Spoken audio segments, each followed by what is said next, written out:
And welcome, everybody, across the fruited plain and around the globe. This is Canyon Lake Broadcasting, coming to you live from Canyon Lake, Texas, as the Canyon Lake Hawks welcome the Austin LBJ Jaguars. We appreciate everybody joining us tonight here at anywhere you find us. It's a big game tonight as district starts here in District 13, Region 4, 4A, Division 1. We are at home tonight with the crew, back in our digs, with LJ Anderson here to my left, Darren the Surgeon producing the show. I'll be doing play-by-play, and as LJ is obviously and infamously known as, the former one-liner guy and all his football knowledge and rancor, but he'll be an in-depth discussion about Austin LBJ and the Jaguars. First time they've come in here, first time we've had them in district, so it's going to be a good night tonight. LBJ with one type of offense, obviously Canyon Lake with another type of offense, but we're home. And it's good to be back here in our digs, Darren and LJ. Absolutely, it's good to be here. I mean, it's going to be a great night. Weather's going to be perfect for football, so looking forward to it. And look, this is only the second home game that we've seen this year, so it's been a rarity for us to be here, and it's good to have ourselves all set up and ready to go. Yeah, about a month ago we were here. Yeah, and same old place, but it's refreshing to be kind of back on our home field. And certainly, while the crowd's not as large as they have been in previous years, they're still loud and just excited to see our band, our cheerleaders, our dance squad, and all of the things that come with high school football that we get so excited about. That in the year 2020 has certainly changed. Yeah, absolutely. Good to be back in the digs. Like you said, the regalia of Canyon Lake High School football. Friday night lights here in Canyon Lake. And, when you have that home game on Friday nights here, everything comes out. LJ said it. It's as sold out can be, right? So not a lot of people out there watching tonight. Yeah. We appreciate you joining us. Sold out, not packed. Sold out, not packed. Yeah. Was it 50%? 50%? 50%? Yeah, I think we're 25. Oh, 25 still? So 25% sold out. Yeah. So Canyon Lake here at home. It's the beginning of district. All teams 0-0. Canyon Lake coming in with an off-season record of 2-3. LBJ coming in with a record of 1-1. And so it's going to be a battle. They've had two games, but LBJ is stacked on their side of both sides of the ball. And Canyon Lake is coming pretty much almost a little bit, just close enough. Full status for everybody off the injury reserve. We'll see what happens tonight. Good to be back, guys. Glad to have everybody here. It's a Friday night. It is also senior night, Darren. It is senior night, and I've got a senior, so in a bit, when they do the old walk of well, it's not shame. It's actually a walk of fame, of honor. I'm going to go down and walk my daughter, Lily, who happens to be captain of the dance team. I'm going to walk her onto the field, so it'll be a proud moment for me. Yes. We'll make sure you get a close-up on you down there. Yeah, get a tight shot, will you? Catch that tear rolling down my face. Yeah. Well, LJ's got a couple of years before he makes that walk. Yes, he does. He's got two sophomore sons. Three. That's right. He's got two sophomore sons on the football team, Chase and Hunter Anderson. He'll be doing that walk as well. But be a good night tonight here in the booth and at home again in our own digs. Looking forward to some Friday night lights, and we've got a number of things going on tonight. This next week will be a homecoming next week against Taylor, but tonight it's going to be the LBJ Jaguars, and I'll tell you what, it is going to be a battle of two philosophies and speed. It's definitely going to be about speed. Philosophically they differ because they have a lot of speed, and we're going to hear a lot about their recruits and the people that they've placed up in the college ranks already.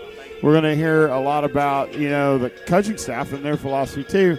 But at the end of the day, it's still 16, 17, 18-year-old high school kids that are just out here to have a good time, enjoy themselves. Austin is going to have some that are going to play at the next level.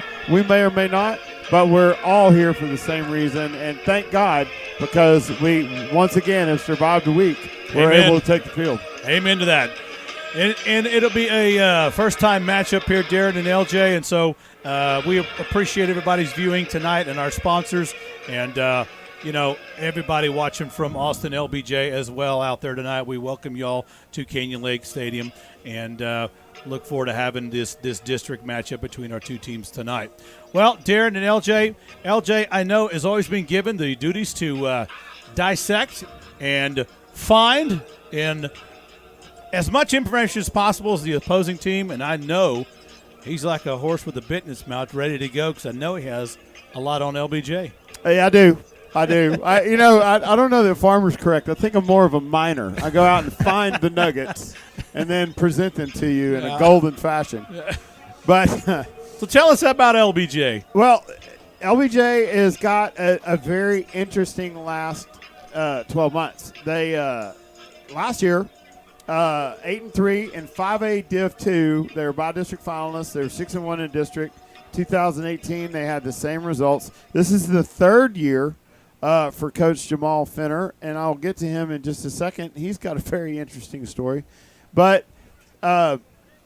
really, we find them in 4A because they basically split their school, Corey. They did. They took and created basically a graduate high school, a high school that has that goes on. It's called LASA. They go on into arts and scientists, and they basically excel at. They're going straight to college. Right. It prepares them for college.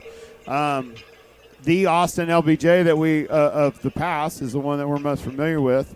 Is going to be basically at 895 students. So they lost 1,100 people. And that kicked them down into 4A Div 1. Now, here's the deal. They have not lost any of their athletes, right? So all the people that are, astronauts and scientists and, in the arts are basically going to go prepare themselves for college while these guys are preparing themselves for college through athletics. The other thing that's interesting, and Coach Finner talked about this on several interviews, is that they've lost some of their kids because of this COVID thing. There's a lot of people that have decided that they're just not playing. So they have gone from a 66-man program to a 46-man program. They can barely have two teams, field two teams. They do not have a freshman team. They have a varsity and a junior varsity. So while their feeder program is a little bit small, they have a small farm program, the athletes are exceptional. And the quality of kids, they're exceptional. And I'm going to tell you right now, this team, you're going to define it in one word. It's called speed. They are faster than smoke through a keyhole. I mean, they will come at you.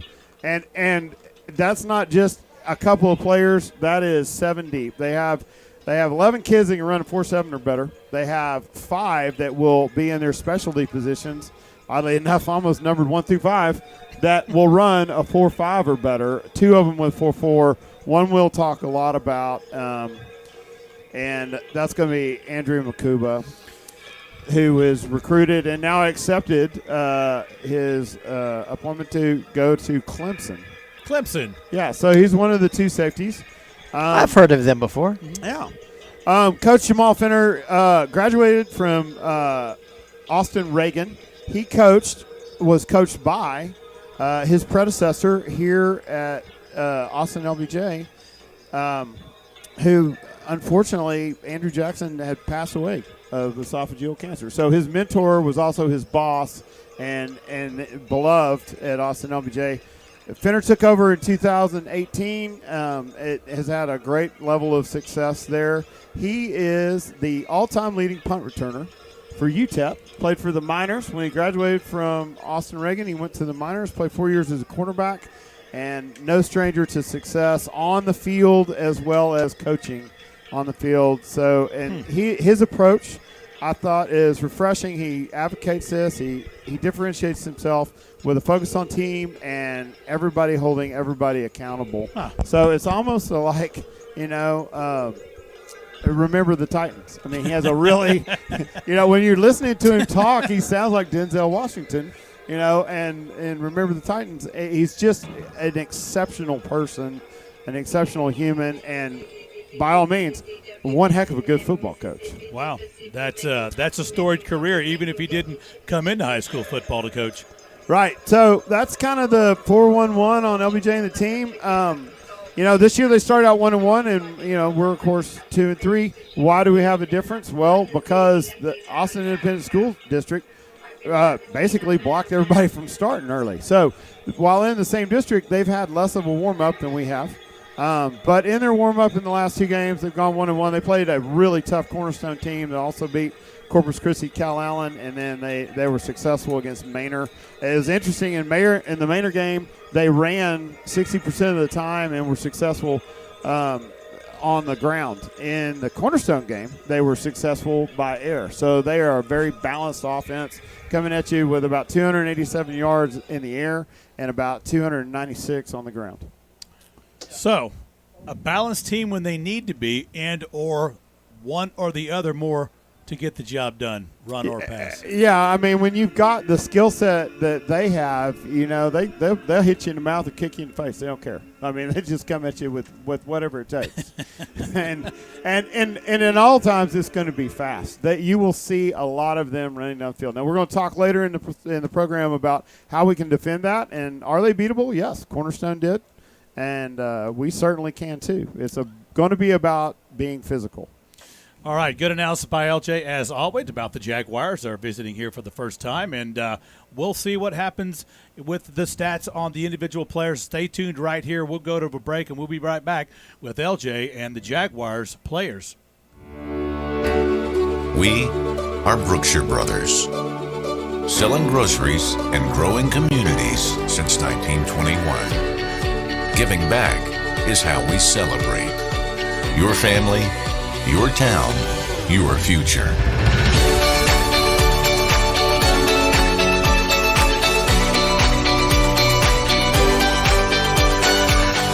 Come celebrate with us. Brookshire Brothers.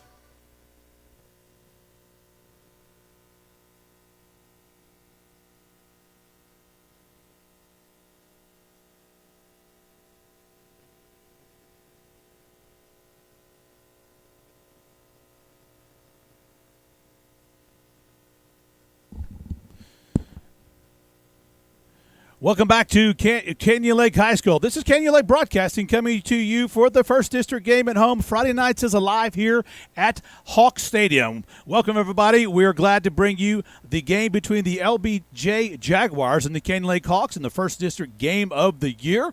And it's good to be back here looking over the hill country, back in our own digs for the first time in 3 weeks. We are not on somebody's roof. We are actually in the press box, which, hey, it's a good place to be. But we are not in the deer stands. That is correct. We're not on the roof getting suntans and having the wind in our face, LJ. But yeah, you're right. It's a great view from here, and this year is it's been a weird year as well with the COVID and the stands not being filled up on a typical Friday night either side. Right, all the games we've been to. But I'll tell you, it's just glad to be home. Exactly. One of the signature things you hear when you walk into a high school football stadium is you hear the drum line, and it kind of gets you excited. And absolutely. So, it's been a little bit lopsided because we haven't been able to hear our drum line. But as I come in right now, I know that I feel like I'm home for the first time in a while, and it just kind of lifts your heart.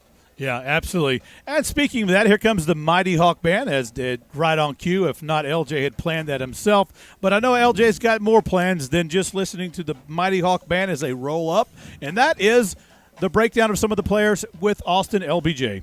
We could talk for a long time about the quality of players that Austin LBJ has on his team. And but we talked earlier about the fact that they're somewhat of a small team. They have 46 kids that are actually on varsity or in their program total.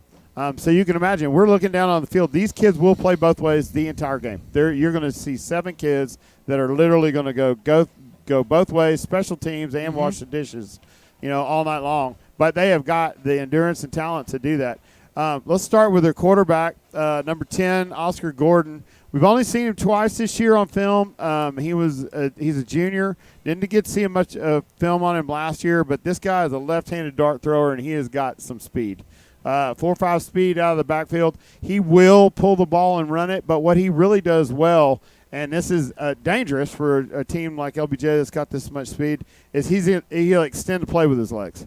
So he's not their leading rusher, but he definitely runs around a lot when he's getting pressured in the backfield. They have been able to get pressure on him, but when he does, he's very slippery. He's very agile. The guy that we're going to be talking about all night, defensive back, wide receiver, number 2, Andrew Makuba. accepted an offer to go play football at Clemson. Wow. And, they're going to be really excited for him over there in the ACC world. This kid is good. Last year, he caught the ball 30 times for 1,200 yards, had 15 TDs. So of his 30 catches, he had 15 touchdowns, Corey, which is exceptional. On the other side of the ball, he had 50 tackles, solo tackles. Wow. Was in on 75 tackles and had 6 of those, believe it or not, coming from the safety position as a loss. So that means that they blitz, right? He also had 4 returns for a TD. So the object of this game on special teams is do not kick it to number 2. Basically, don't kick it to anybody. I mean, so what you're saying is they're fast. They are fast. They're fast. His counterpart behind him that's also getting looks from Division I schools is number 1, Latrell McCutcheon. He's 6'1", 180, runs 4.5. Very able, very capable. They step back in the deep set, but they cover a lot of ground. So in the 53.5 yards there are between the sidelines, they can get there really fast. You will hear the name Daquan Donaldson, who's listed as a running back, but I'm going to tell you based on film, he's a quarterback. Yeah. He will come in the Wildcat. He's also a junior, 5'11", 195, runs 4.5. He had a big game last game. He did. I kind of went into Wildcat and took off. He did. He ran in and took off. He had 14 carries, 88 yards, 6.3 per carry, and 2 touchdowns. Very slippery out in space. You're going to have to keep him between the ends. Cedric Alexander, number 28. You might hear a little bit from him on the defensive side. The other name that you're going to hear is number 8, defensive end, Brendan Jones. This guy runs a 4.64. He's a defensive end. I mean, he just gets around. They fly around the field. I mean, it's like going to Hogwarts. There's people flying at you from everywhere. Is there no relentless ceasement of fast people on the Jaguar That's right. team? And the last person I'm going to talk about, Hakeem Maxwell, linebacker, senior, exceptional ball player, flies to the ball and can get there in a hurry. The one thing that you'll see about this LBJ team, and we've seen this a lot, especially against our particular offense, is that they have a tendency to over-pursue. So against Cornerstone, you saw them in the backfield fast, really fast. The problem is that they're in the backfield and nobody else is there. So they've done left the note. That's right. Be back in 10 minutes. That's right. There's a sign on the door, and it said we are 3 yards downfield. So, it's going to be an interesting thing to watch and defend, and we'll talk a little bit later on about the schemes that we may have against this and some of the things that we can do both on offense and defense and how we can be effective against a team with this much speed. They are speedy, and looking down on the field when they warmed up earlier without their pads on, they were doing some quick routes, in routes, posts, and I'll tell you didn't have the numbers on, but I'm assuming that a lot of the people we were watching a while ago, according to your report and the speed, were some of those people, and I just thought, oh my goodness. They're gonna split the field in thirds. And they're going to try to flood 1/3. So you'll see a lot of patterns where they'll be running a deep and kind of a shallow corner route, and then they will drag across the field a Y-back or a slot or a tight end. They'll drag him across basically to kind of fill in that void, and that's the man when they extend the play. That's the one that they're going to hit when they go into Wildcat. They're going to just line up and tell you we're running the ball, and you need to stop it. Our linebackers are going to have their hands busy either trying to go after the man or not flushing out too quick, because if you go after him, he's going to take off running. He's going to take off running. You'll see a lot of times they will run. They extend the pocket, and they'll move the pocket around, so they will get outside the ends. They like the rollout pass. They're not a drop-back passing team. They will try to hold the linebackers with a lot of play action. They run out of shotgun quite a bit. Every once in a while you'll see a two-back set, but 99 times out of 100 you're going to see them in twins with either a real tight slot back or a two-back set. Wow. LBJ, 1-1 on the season, like LJ said earlier. They were not able to play because Austin ISD put the reins down on it because of the COVID, and they have a 1-1 season, whereas Canyon Lake has played 5 games. So they may have less injuries, but Canyon Lake, like I said earlier, they come back almost full tilt as a offensive and defensive group. So it'll be interesting to see tonight how it plays out with the two differences of opinion here as far as philosophies on running an offense. Defensively, Canyon Lake and Austin LBJ, it's hard to say LBJ then go to LJ, so I'm going to just convert over to Jaguars. Jaguars, according to LJ, a lot of their players go both ways, right? They do. And so you'll see a lot of the same players. The question is their condition. I'm not doubting anybody who can run a 4.5 is not in condition, right? But how long can they keep that if Canyon Lake can keep the grind on with the slot T? Well, so perhaps the tack that you take with a team that is this quick and this aggressive is to capitalize on this. You know, the slot T was an offense that's built basically for the offensive lineman. Mm-hmm. If you're not supersized, you know, if you don't have a lot of speed, then what you have to do is create angles. And so it's basically kind of an offensive lineman's offense, in my opinion. That Moses may differ completely from that, but it allows for blocking angles. He talks about blocking half a guy. Right. And what he's really saying is said it several times. Yeah, you get a guy going a certain direction, you just continue to take him out away from the hole by using angles and using the advantage. So it's almost kind of a judo mind trick type of offense. And that can really help you with somebody that's this fast and this aggressive and obviously this physical. The other thing is that the game is going to be played up in front of these safeties. So the two guys that are going D1 are going to be back. And, you know, and we haven't seen how they react to an offense that runs like this. They run a 3-4-4, so you can guarantee that they're going to pull your two linebackers down. So you're going to get a 50 front. You know, they're going to stack the linebackers in the gaps. And you're probably going to see the safeties come down, which is okay until you run that jet sweep. Right. Right? Now they're pinned in. And fast is fast. But if you can take the fastest guy in the world and stick him in Union Station and tell him to catch a freaking train, and he's going to have problems. Yeah. Right? Yeah. So you jam them up. You create traffic and jam them up. And I think that's really kind of the key tonight. Yeah. A lot of speed to see if they can put that speed to use and keep the jet sweeps of the world from Canyon Lake from happening. We're going to do a quick COVID-19 announcement real quick for out there. We'll do this every 5 minutes. Part of the show these days, just kind of what we're facing here. Greetings, parents and fans. We'd like to remind you that all spectator groups must have 6 feet social distance between the next group. Please do not sit in the taped areas, and as a reminder, per state-mandated UIL guidelines, face coverings are required to be worn by all spectators. Thank you for your cooperation, and please enjoy tonight's contest. That is the way things roll these days. We got to get that on the air. There's a lot of people not here, right? Looking at the stands normally this time at about 7 o'clock. Almost, it's just usually packed. And tonight we've got people spread out all over the place on both sides of the field, and so COVID announcements are mandated that they do them, so we're going to abide by that and get everyone done for sure.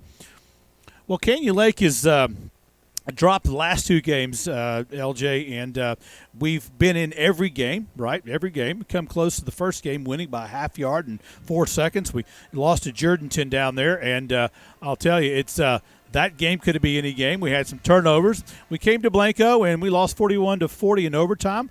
And I'll tell you, they're a good team as well, coached very well. You talked about that, and Coach Tesh in the pregame show last week. We were on top of the press box again. And tonight, you know, Canyon Lake has the ability to take this game away from probably, in some people's eyes, in the bigger Austin world, probably a favor over Canyon Lake.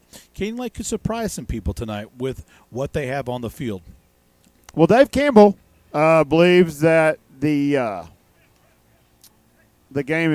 line on the game is 18 points. And if I was watching film on them, you know, I probably, if I was a Vegas 18 odds man, points. I would say that you know maybe make the line at 18 as well.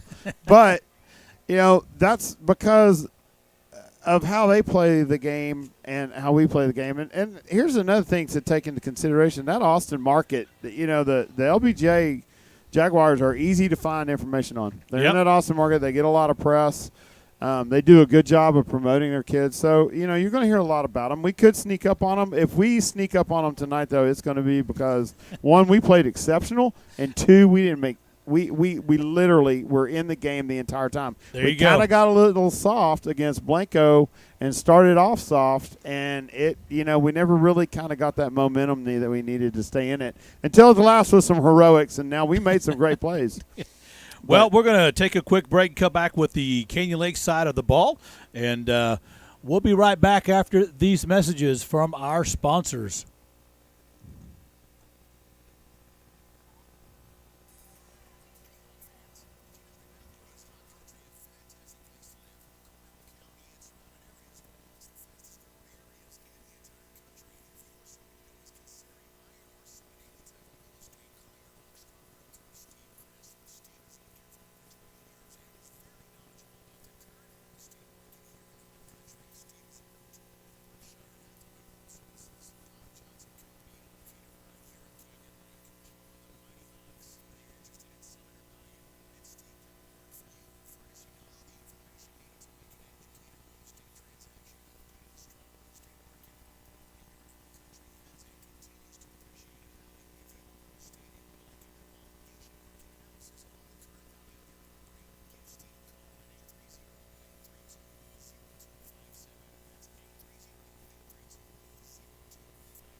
And we're back. This is Canyon Lake Broadcasting, Voice of the Hawks, coming to you live from Canyon Lake, Texas.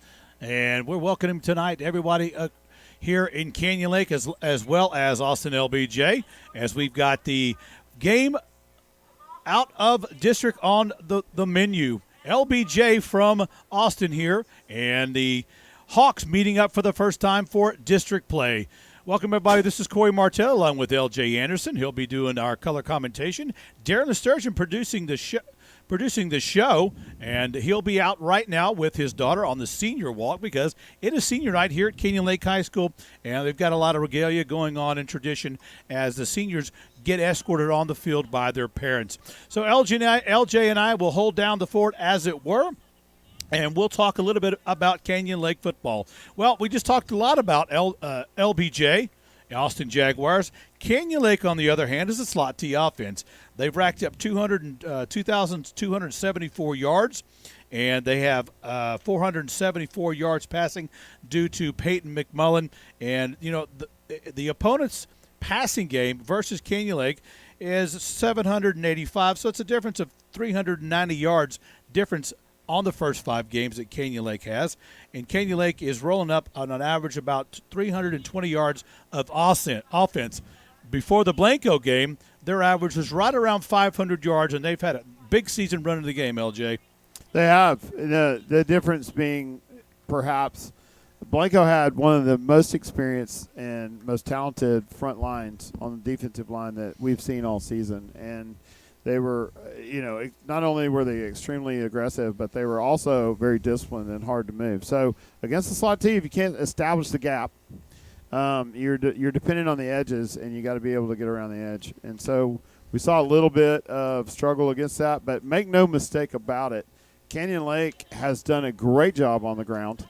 And what has helped them with that is their ability to kind of mix it up a little bit. Yeah. We're throwing the ball 100 yards now. Yeah, we're throwing 100 yards a game or more, and we've had several receivers out there, one being Jeremy Green has been on fire in the last 2 games. He's had 5 touchdowns receiving. He's averaged 214 yards receiving, 10 receptions. He's averaging 21 yards a catch, and he's had 1 touchdown run, which was last week was against Blanco, and it was quite the run as well.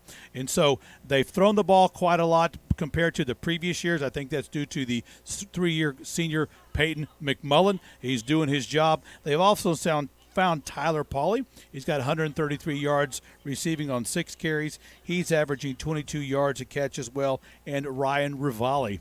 So the passing game has come alive a little bit here in Canyon Lake in the slot T offense compared to the other years, right? But however, on the run team, there's been a sophomore that stepped up for Canyon Lake and filled in some shoes when was needed, and that's Shane Moss. Shane Moss has filled some big shoes. But, you know, it's interesting because of the attack that we have. What he's done well is get to the line of scrimmage quick. And he is requiring these guys to make decisions. These plays develop now in less than 2 seconds, Absolutely. where they used to take a lot of time. And that time length was kind of what was costing us, Corey. Yeah. And our running backs, Horner, Moss, you know, several others are hitting the holes hard and allowing the blocks to develop in front of them afterwards. You're absolutely right. You know, when Bates came onto the scene last year, we found out real quick that he goes from 0 to 60 in about 2.5 steps, and he has squirted through the line. And when Bates went down, we brought in Moss, a back to Viatric. This year, Moss has come up and stepped up. So it's been sophomore after sophomore coming into this varsity squad and igniting fires and getting Canyon Lake offensively charged for each game. We've done very well. Bates is out. Moss has filled in well, and Viatric going on both sides of the ball as well. He's done a good job stepping up.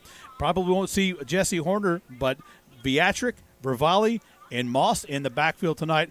Those 3 guys have done a good job running the ball. And the good news is that they can share the load. So we have had a couple of games now where we have had multiple backs over 100 yards. Absolutely. And that is exceptionally beneficial for our guys because we can get them off the field, get them some rest, and allow them to come back in. You know, we're also seeing McMullen have a few options with the hands. He's got Jeremy Green, of course, who's larger than Big Tex. But that's in Amarillo. Negative. That is at the State Fair. At a game that's about to be played tomorrow at 11 a.m. Yeah. We need to brush you up a little bit. Oh, Big Tex up in Dallas. Just seeing if you were on your toes. I am on my toes. I'm missing my corn dog this year. But anyway, I digress. But he's had a lot of targets. Obviously, Big Tex, i.e. Jeremy Green, but Tyler Pauly. And people with hands that can catch the ball out. We've even seen Colton Ramey catch a couple of passes. Colton Ramey's so the strong end is getting into the game, and I think that really helps everybody keep a little bit off balance. Another key to the game, I think, Canyon Lake has to keep LBJ off balance. Yeah, absolutely. So the Canyon Lake offense has been doing well. Another person on the radar as far as rushing has been the quarterback, Peyton McMullen. He alone has 262 yards on 22 carries. He'll average about 11 yards per carry on his runs when he's allowed to. So even McMullen has got into the fray of running a little bit different from the previous quarterback we had for 3 years of Ben Fulton. And the reason why, Peyton McMullen can run. He can run, and, you know, there's 2 different styles. First of all, out in space, McMullen can he's got super long legs and can really get out in the open. It looks like he's running slow when he's actually moving extremely fast. Kind of like Vince Young. Yeah, kind of. A little bit. Not as fast as Vince Young, but right. The size kind of throws you off because Vince Young would go by people and you go, wait a minute. Yeah, holy cow. No, I get the reference there. I wasn't going to pull out the confetti yet, but yeah. But yeah, seriously, that's exactly what it looks like. Now, here's the other style running though. He's tall. He's gotten a lot better vision this year of the field, and he's able to extend plays. So he's not only running for yardage, but he's also running to develop plays. The reason that we ended up in overtime with the catch of all catches by Jeremy Green was basically because McMullen was able to extend the play long enough and then basically throw a lob ball in the corner of the end zone. Jeremy came down with it. That he did. He had directing traffic with one arm, rolling, a la Joe Montana and Dwight Clark in the corner, and he threw that ball perfectly into Jeremy Green's hands, and Jeremy got his feet down. It was an excellent play. It was a great play. Well, Canyon Lake has had a lot of offense prowess, and some of the things that kept them back a little bit is some of the mistakes they've had. We've gone to 42 penalties for 347 yards. We've lost 6 of 8 fumbles, and that has shut down some key drives in some key games. And if it had not been some of the fumbles in these games, we'd be looking at probably 5-0. Truly, the mistakes have, not gone the way we want them. I think it could be attributed to a number of things. It could be youth. It could be trying to be too athletic, trying to make a play when we don't need to make a play. Mm-hmm. All of those things, though, we have the benefit because we've been able to kind of go through and have all those mistakes with a 5-game warm-up before district. Yeah. LBJ has not had the opportunity to do that. Now, they have won the turnover battle. There's 7 takeaways. Plus 7 in the turnover battle, but – there's a lot of football that they haven't gotten to play yet, and they haven't seen but one style of offense now twice with Maynard and Cornerstone. Yep. So, it's the jury's still out, I guess. I agree with that statement and all day, man. With all the mistakes, here's some interesting stuff. I've got on my screen 6 number 1s that Canyon Lake High School has going this year. So, number one is we are averaging 454.8 yards a game. Who's number 2? The 2016 team at 419. Number 2 is we have 22.8 first downs per game. Number 2 was the 2017 team, Corey, one you know well, at 20.39. Our third number 1, we're averaging 360 yards rushing per game. That's incredible. That's good. Number 2 was the 2016 team with an average of 341. Number 4 is we're averaging 94.8 passing yards per game. We hit on this a while ago. For a SWAT T team, that is insanely incredible, especially when you consider how little we throw the ball, which may be somewhere between 6 and 10 times. So number 2 was the 2017 team at 78 yards. We're averaging 8.4 and 70 penalty yards per game. That's the one that we don't want to have. It's the one we don't want to have. But back to the good news, we're averaging 38.6 points per game, and number 2 was the 2016 team with 38 points a game. So, look, there's a lot of things to be proud of. There's a lot of good ones. Oh, absolutely. A lot of things to be proud of. And if we put all of those number 1s in play tonight, Corey, we have a good chance. I agree. A lot of people say, obviously, Dave Campbell's 18 points, and everybody in the Austin crowd may want that as well, but I think something may be in the making tonight. We'll see based upon speed. Okay. Well, we got to turn our video back on. It sounds like we're just talking into our broadcast deal. So now we're back on video. Sorry, our man Darren is down there doing what he does as a dad, which, the great thing about this, Corey, is that, not only are we presenting the game for everybody for their enjoyment, but hey, we're Hawks. We're fathers, grandparents, aunts, uncles, sisters. We are we're the organic crew. That's right, and it is extremely meaningful when we get to see our kids on the sidelines doing something that we're proud of, and praise God that we're getting to watch it again on another Friday night. Absolutely. Well, we switched over to the other camera here. One thing I'd like to add, Canyon Lake is 36 points in the first quarter, and they get out of the gate over the last several games, and so that's something unusual about Canyon Lake as well. I just wanted to add that little tidbit in there. Yeah, and last year we had 0 points in the first quarter until the 7th game. That's right, exactly. So that's all another these things first. We're improving. Yep. Exciting stuff. Absolutely. Well, we're going to get another COVID announcement and a welcome to the stadium for everybody here at the stadium. Kind of a two-pronged deal here for the announcements that go here. And we want to welcome everybody to the stadium here at Canyon Lake. Want to welcome everybody to Canyon Lake High School, home of the Hawks. And we welcome everybody from Austin LBJ and everyone at Hawk Stadium. and the Hawk Nation. We appreciate everybody's work here tonight for making tonight's game possible. We'd like to remind everybody that as a spectator in groups must have 6 feet of social distance between the next group. Please do not sit in the taped areas. As a reminder, per state mandate and UIL guidelines, face coverings are required to be worn by all spectators. Thank you for your cooperation, and please enjoy tonight's contest. At this time, we'd like to play the Canyon Lake High School. Welcome the Canyon Lake High School varsity cheerleading squad.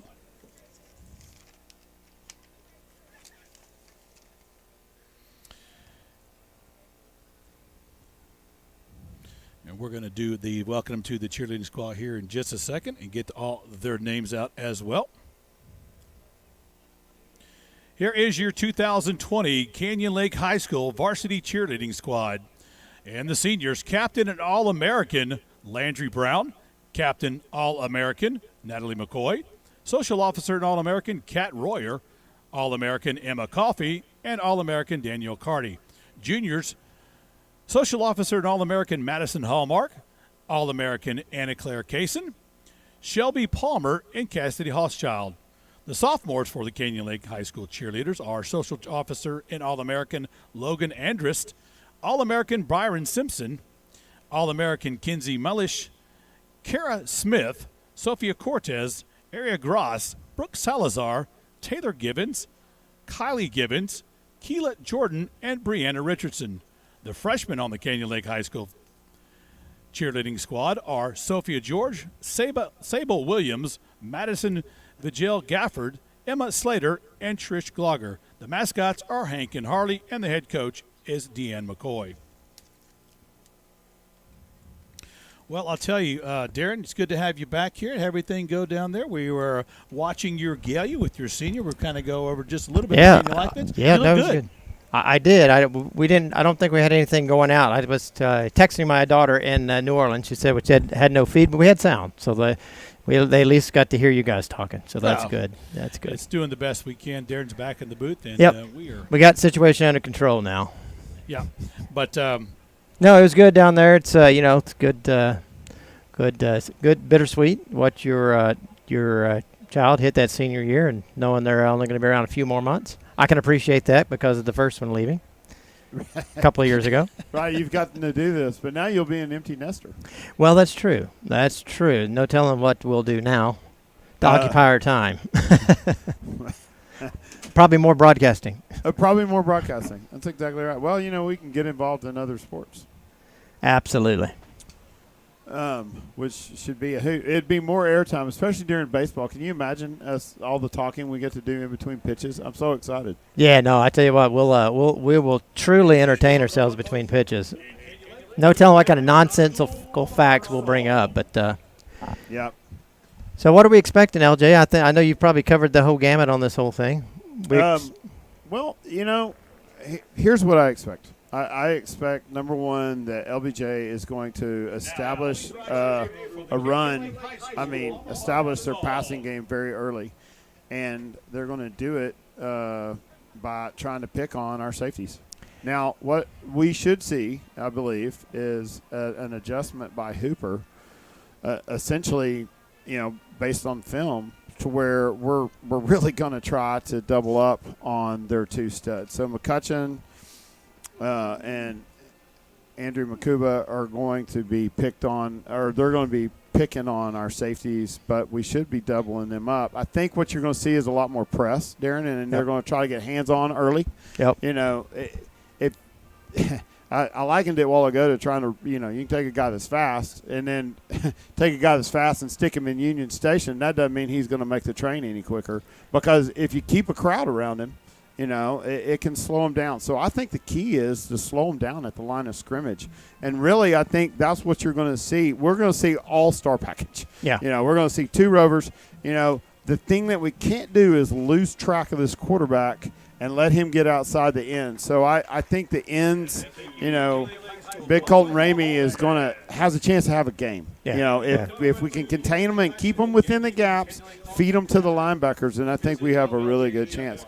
On offense, I'll tell you that Canyon Lake has a really good chance here if they run plays that develop quickly. Yeah. If you play to their speed, then you're going to get hurt. Right. They will catch up to the football. We don't need to have 10-yard runs.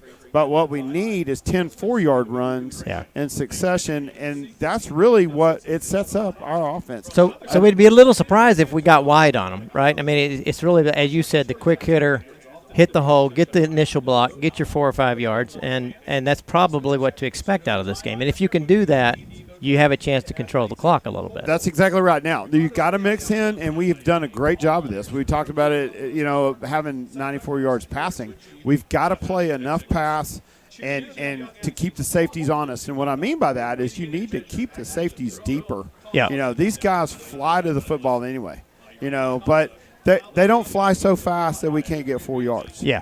Or 5 yards or 6 yards. What we're looking for is really, to kind of take the pursuit out of their game. Right. If you keep them deep, they're really good safeties. All American, all district, all state, whatever you want to call them, they're super good athletes. Yep. But if they don't have anything to do, it's kind of it's like calling a dog watcher to watch your cat. Yeah. That guy's useless. Yeah. Well, it's one of those things when I think back over the last few years. I mean, we've played some Austin schools. This is the first time with Austin LBJ, but we played Austin Reagan. We played a couple of big Pflugerville schools, Weiss, and a couple others. And the thing that was a little off-putting for them is they don't really see the slot T that much, right? That's right. So that can be a little. You guys might have already spoke about this a little bit, but I think it can be a little bit of a surprise to them. I think it is going to be a surprise to them, and so much so we don't really know what their defensive alignment is going to be. We talked about it. They've got a 3-man front. They're going to run a 3-4-4. They run a standard cover 2 type of offense when they're defending against, an RPO or a spread type of offense. But we haven't seen what their safeties are going to do or how they're going to react when we run at them and the entire game. If they stack it up in the middle, I don't care how fast you are, a quick slant breaks loose right behind that linebacker coverage and can go for a long way. So, our receivers are going to depend on the short pass, but there are a lot of things that Moses can dial up that can really take advantage of the style of play that LBJ has. And one of the things that we've noticed out of schools that don't see the slot T a lot, they start crowding the line of scrimmage. To your point, those safeties start coming up, and that is when we run the offense in the right way, they can be susceptible to getting a receiver behind them, and that's one of the things is a key to Canyon Lake if they're going to have success tonight. As you said, keeping the safeties honest, but burning them when they start crowding that line of scrimmage. That's right. 4-4 is their feet. Yeah. Right. Yeah. It's not their ability to process what's going on, and so what they've done is they've lined up athletically against other athletes, and they've been better athletes. Yes, right? Absolutely. So the question is can they read the ball fast enough? Yeah. Can they read the play fast enough? Can they get to that gap quick enough? That's really what remains to be seen. Now, make no mistake about it. These guys are going to bring the fight to you. You don't have a coach.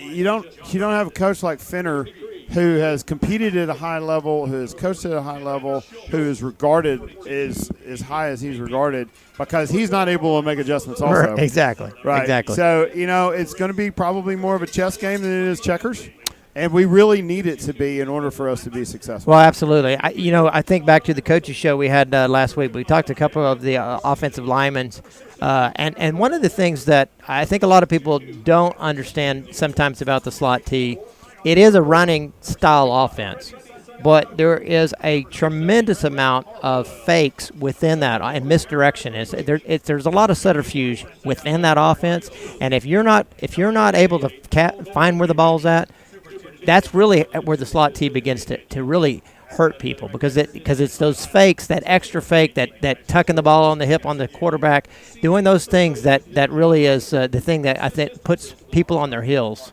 around this offense. That's right. It creates angles for people to block. Moses has said this several times. I said it earlier, you're blocking half a person. Yeah. You need to make that block hold for a half a second, maybe a second. And what makes that work is when your running backs hit the hole. So, the aggressive running style of Shane Moss, of Horner, of Bates, Viatric has basically created that type of synergy with the offensive line, and it makes this offense work. If you wait for that play to develop, you're toast. Yeah. I mean, they're going to hit you right in the mouth, and then they're going to get up and they're going to hit you in the mouth again. Yeah, absolutely. It's got to be quick hitters. And as I said, we may be surprised in this, but my expectation is getting wide on these guys is not something we're going to have a great deal of success because they have so much speed laterally, side to side. That's right. And not only speed in their secondary that we've kind of maybe talked about or over-talked about, but really speed everywhere. Right. They got a defensive end that runs a 4.6. Right. I mean, that's a tough assignment. And so, Harwell's going to have his work cut out for him against somebody. But, again, speed doesn't necessarily define quickness. And so, if we can hold the block for half a second and hit the hole, we should be in good shape. Well, it's going to be a fun night. It's senior night here at Hawk Stadium. Second game of the season against Austin LBJ. Austin LBJ comes down from Austin, Texas, as bringing their team to the field, and it's going to be a lot of fun. They've just entered onto the stadium as we are making all of the pregame festivities and whatnot. This will be the second game we've had here this season, so it feels a little odd because we haven't had a lot of games like that. Here comes your Hawks and here onto comes the field. Your Canyon Lake Hawk football team. Friday Night Lights back here at Canyon Lake. Well, we are, Darren, and I appreciate that. Darren, LJ was doing the show, and I'll tell you, it was very thorough. Well, look, I mean, for the time that I got him, he really he had gone deep. He had gone super deep. I mean, he had done some there's digging. One takeaway about LBJ that if I remember anything, they're fast. They are fast. I guarantee you. So, there's so many one-liners, and I'm sure we'll come up with a few. But they're fast enough to flip the lights off and be under the covers before it goes dark. That's a fact. Well, we're good to be back here, and good to have everybody back here. It's Coach Bavelic, the athletic director here at Mountain Valley, comes running behind us, and the lights went off here in the press box. I don't know what that was all about, but we'll need to flip that switch and keep those on for us here, and we greatly appreciate that. So we're underway. Friday Night Lights here at Canyon Lake, Texas, and it's a sold-out crowd at 50% or 35%. Whatever it is, we're sold out. So here comes the next phase, and we're going to be doing the national anthem here at the Canyon Lake High School. And we have our color guard present. Color guard for tonight, lead rifle. The color guard is being led by Command Sergeant Major Shatil Hurta. Lead rifle is Tucker Oswald. U.S. flag is BC Aaron Hartman. Texas flag is XO Serenity Garcia. Army flag is S2 Donovan Stockwell. The Marine flag is the S3 Jake Peters. Navy flag is S4 Rudy Hinojosa. Air Force flag is S5 Breonna Phillips. Coast Guard flag is Dallas Stevenson. The POW MIA flag is Johnny Brown. Battalion flag is Dagan Miller. Trail rifle is Baylor Vickers. And now we'll have the national anthem.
The Canyon Lake Hawk Band.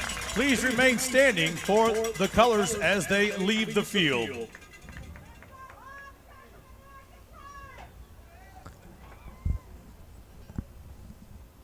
Great rendition of the national anthem by the Canyon Lake Hawk Band. Yep. Always well done. Always well done. We'll be bringing that band to you at the halftime. along with the dance performance. We get to see the dance team this year. We get twice. They're going to do two. They're going to dance, as I understand it, go off the field, change, and come back and do a second routine. You see, folks, that's the kind of organic inside things we bring you here at Canyon Lake Broadcasting. Something you can look forward to. Yeah, people right? don't know that, but Darren does. Yep, I've got inside connections. Color guard looking very sharp tonight, and all of the flags. And Lieutenant Collier has them ginning along, and First Sergeant Medina running the show there for Canyon Lake High School, a proud organization, that's for sure. So as they're exiting the field, we'll get ready for Friday Night Lights. All right, Canyon Lake, you ready for some football? Welcome, everybody, from LBJ in Austin, Texas. We welcome you all here tonight, taking the drive down. And welcome all Canyon Lake Hawk fans. It's Friday Night Lights here at Canyon Lake once again. Team captains for tonight's game, number 74 for Canyon Lake, and that's Eric Teutsch, and number 1, Latrell McCutcheon for the Jaguars. Coin flip at the midfield. Teutsch is a senior. LJ talked in great depth about number 1, McCutcheon. And so we'll see what the flag, if we probably get the flip, will probably take the ball, would be my guess, to keep their offense off the field. And the coin goes up and hits the turf and looks over to the Jaguars. And the Jaguars looks like they'll receive the ball to start the game. And Canyon Lake will have the ball to kick off from the south end. So the Jaguars receive the opening kickoff, and we welcome everybody to Canyon Lake High School. It's kickoff time, Hawk fans, and everybody on their feet. Nobody stands during kickoff, a tradition here at Canyon Lake High School. Well, it's going to be back. It's going to be a game of sorts, according to LJ's and Dave Campbell's predictions. Dave Campbell has us down by 18, and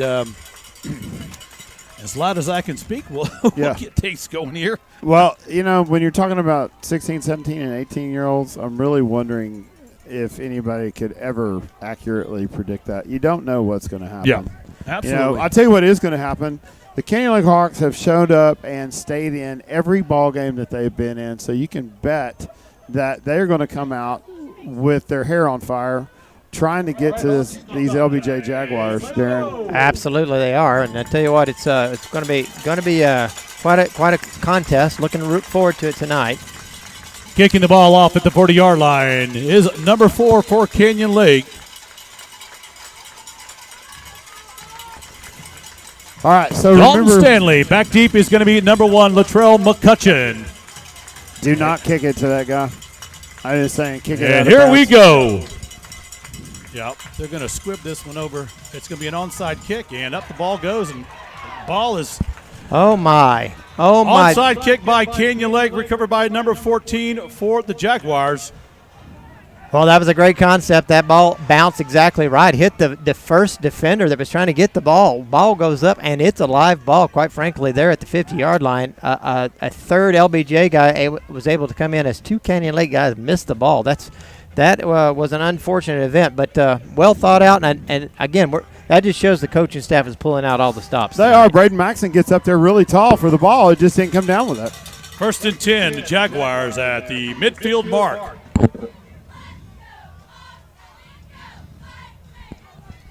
Shotgun formation. He's going to be hand off the middle. Number 5 on the carry. He twists and turns and gets down. That is going to be Daquan Donaldson. Donaldson gets out to they're going to mark him out to 43-yard line. It'll be 2nd down and about 3 for the Jaguars. I tell you, that play was made by Primus. That's the right tackle over here, number 56. He just blocks down and just takes goodness gracious, what's number 60? He's Gunnar Walker. Gunnar.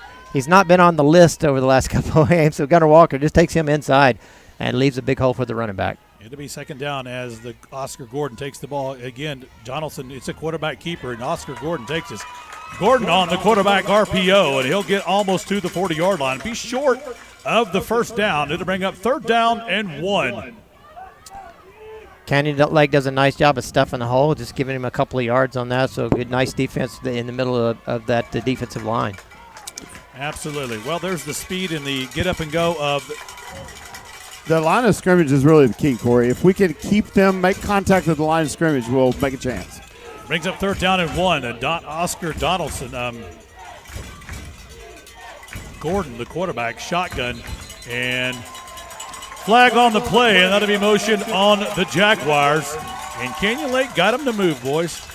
They did a little shifting at the line of scrimmage right there, and again, somebody got the Jimmy leg on the offensive line, and that's going to set them back 5 yards. So that's a good effort right there by the Canyon Lake defense, really on not a snap of the ball. It'll bring up 3rd down and 7 for the Jaguars and move the ball back to the Canyon Lake 46-yard line. This helps us for a number of reasons because you're obviously looking past now. Before it is going to be a toss-up. Well, let's see if Gordon has his arm ready to go. It'll be 3rd down.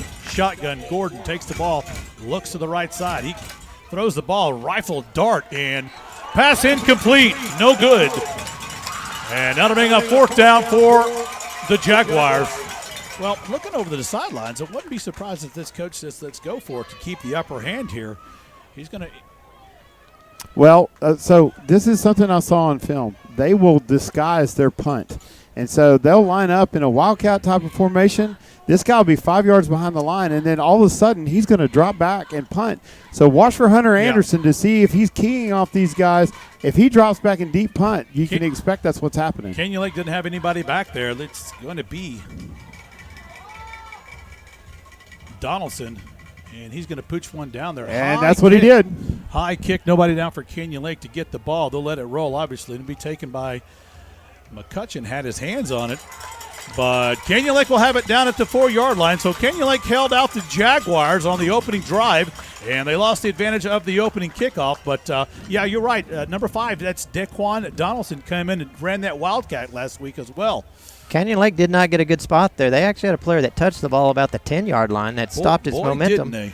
And but they're marking it down at the 5, so no break there for Canyon Lake to start out the game. It'll be 1st and 10 Canyon Lake at the 5-yard line. Yeah, I was wondering why they got such a bad spot. Quick to the line. Canyon Lake dive play and just off the left side. It's going to be number 30. Shane Moss on the carry. He'll pick up about 3. It'll be 2nd down and 7. Well, there's one of those quick hitters just off the between the left guard and tackle. In comes Dalton Stanley. And you saw the speed of their linebacker, Darren. Yes, sure you did. That he did. Brings up 2nd down and 7 for Canyon Lake. It's going to be a backside trap, and here goes Rivali looking for some room, and they hemmed him in. There's that speed LJ was talking about. I think he actually loses a yard or so on that. Again, trying to get outside, and that running laterally along that line of scrimmage is going to be tough sledding, I think, tonight. They're going to really have to go north and south. Brings up 3rd down, loss of a yard on the play. 3rd down and 8. In comes Tyler Pauly, and he can catch as well as Jeremy Green. So hemmed in behind, the 10-yard line is Canyon Lake with 8:51 to go here. And I'll tell you, let's see what they've got under their sleeve here. Here comes McMullen. It's going to be a right up the middle squeeze play. And I'll tell you, it's Rivali on the ball. Across the 15-yard line down to the 17. And that's going to be Rivali. And they'll move the chains, and that'll be enough for Canyon Lake. 1st down. What a play by Coach. It's right up the gut between the tackles. They pinned that nose guard and number 44 off to the side, and Raleigh squirted up the middle for the 1st down. In comes Colton Ramey, number 88. Ramey, he'll run as the tight end, as a blocking back on this play. Here comes Canyon Lake, 1st and 10. 5 guys in the box for the Jaguars. It's going to be a right side run, and that's going to be Moss. Shane Moss on the carry. He'll pick up 5. Nice. It'll be 2nd down and 5. Nice job by Moss as he just gets a nice hole on that right side and does a good job with it, going north and south with the ball. He actually picked up 6 yards on that play. Good block on the right side over there as Dalton Stanley comes in for the play. So if you can't get around the ends because of the speed, LJ, you might have to go right at him. You do. You got to hope they run right by you, and if they over pursue you, we'll talk about their defensive adjustments here in a second. Here comes Canyon Lake. It's going to be a good run. Here comes I believe that was number 2. And off to the 30-yard line is Canyon Lake. Derek Beatrick on the carry. He'll get right at the 30-yard line. They'll move the chains. And that'll be enough for Canyon Lake. First down. It was a nice job by Beatrick. Again, another good block at the point of attack, and get 5-6 yards. That's what you want out of your offense.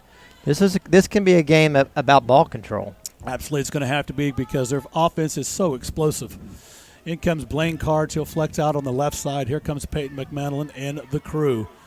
It's going to be an inside trap play and it's squirting across the middle. That'll be number 30, Shane Moss. He'll pick up a few yards. We'll call it maybe 2. It'll be 2nd down and 8. There's a sophomore we talked about, LJ, stepping up to the plate. He is, and he's doing a great job of hitting the hole. That time he just got caught by a turf bandit. He really didn't get tackled. He just kind of tripped up. So it'll be 2nd down and 8 for Canyon Lake. The ball at the 34-yard line. They'll make it to 33 as they come to the line of scrimmage. Inside, wall of runners, and Beatrick. Beatrick will get across the 35 to the 37 where they'll mark him. Number 42 on the stop for the LBJ Jaguars, Hudspeth. And they're going to go 3rd down and about 4. LBJ gone to a 50 front. They got 3 linebackers, so they got 8 men in the box. They bring the corner down, so they're staying back with, obviously, their Makuba, their star, as basically playing safety. But what this is causing is if we can slide by that front line and get in space, you get 3 yards. Absolutely. Here comes Canyon Lake. Motion is Rivali. It's going to be Moss. He's trying to bounce it outside. And Moss, he'll get to the line of scrimmage and no more. Coming up on the tackle was number 20 for the Jaguars, McCutcheon. Moss has a little bit of a seam there to go north and south. Tries to go lateral, all right, and get around that right edge, and it was just not there. I mean, again, that speed of that defense. If you don't hit them hard at the point of attack, they will run you down side to side. Pauly will get back for Canyon Lake to punt. Oh, no, a disastrous snap high as Pauly tries to get it, and it'll be a huge loss for Canyon Lake on the play. Lord, that's the one thing you don't want to see. Of course, I was just about to comment, do not kick it to McCutcheon, and we didn't, but that's not exactly what I was planning. No, probably not. Yeah, not what we had looked for them to do.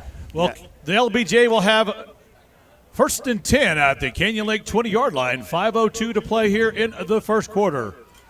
Well, absolutely, you didn't want to see that, and those things are going to happen sometime in the beginning of the game. A lot of nerves, right? Here comes Gordon and the Jaguars. Make that correction. It's going to be Donaldson, and we see the Wildcat in this offense before, LJ. We have. This is typically where you see it, too, down in the red zone. Here comes Donaldson, the quarterback. He'll look to the right side, throws it to the flats, and the ball hits the ground, and the pass is incomplete. That'll stop the clock with 4:59 here in the first quarter. Yeah, well, you saw why Donaldson is not a quarterback. Tries to throw the ball out to the man in the flats and just kind of shot-putted it out there. So to bring up 2nd down and 10 for the Jaguars at the 20-yard line. Donaldson's still in there. There's that Wildcat run. And Donaldson will keep it up the middle across the 15 down to about the 13-yard line. Stopped by Pendleton and Ramey. He'll pick up 7 yards, make it 6. 3rd down and 4. Big push up front by that offensive line that time. We have an injury timeout on the field. Got the defender on his heels. They got the defensive line on their heels, and he had 4 or 5 yards before he got touched. Well, we have an injured Hawk down on the field, as you can see, but the speed, you can see it almost immediately, and LJ talked about that, and I'll tell you what, that's Bowers, number 10. Let's give him a big round of applause, Hawks.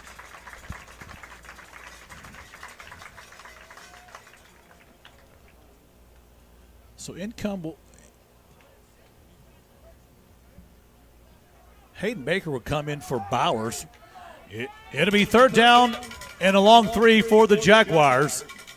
Donaldson at quarterback. So here comes Donaldson on the Donaldson court, Wildcat offense, and he'll plunge ahead, looking for that twisting and turning and moving, and down inside the 5-yard line goes Donaldson. And Donaldson gets to the 2-yard line. It'll be first and goal for the Jaguars. Donaldson does a nice job of just twisting and turning. Picks up another 5 yards after contact, so that just shows the strength of his legs and power. And touchdown, LBJ Jaguars. Donaldson on the carry. And just like that, the speed in the push of the front line of the Jaguars gets the Jaguars on the board first here after an error by the Canyon Lake offense. They'll capitalize, and I'll tell you, you saw that speed in their defense and in their offense and their big front line. Yeah, big, and, yards after carry, though. So number 5 did a lot of that on his own. Donaldson doing a lot of spinning in order to be able to make that extra 6 yards to set him up on the end zone. Here's the extra point attempt is up, and the extra point by the Jaguars is good. So it'll be 7-0 over the Hawks, 4:09 here in the first quarter.